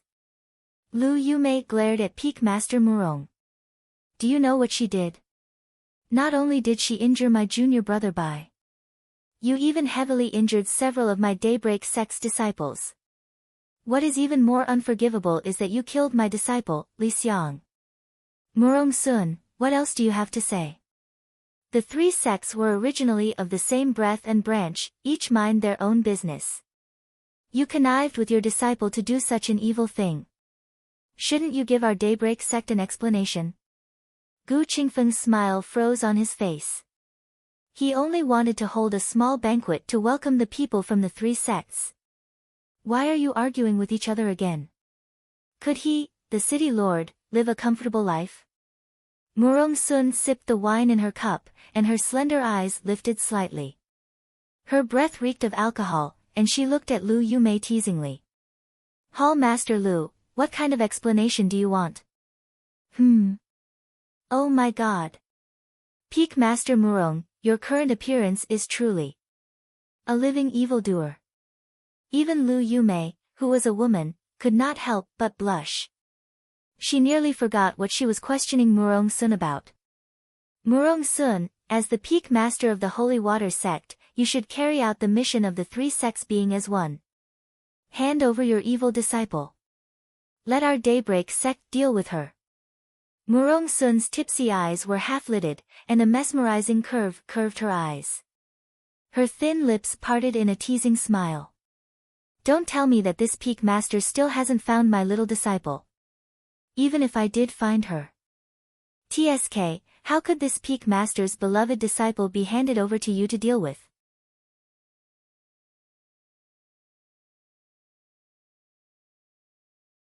Chapter 176. Murong Sun. You?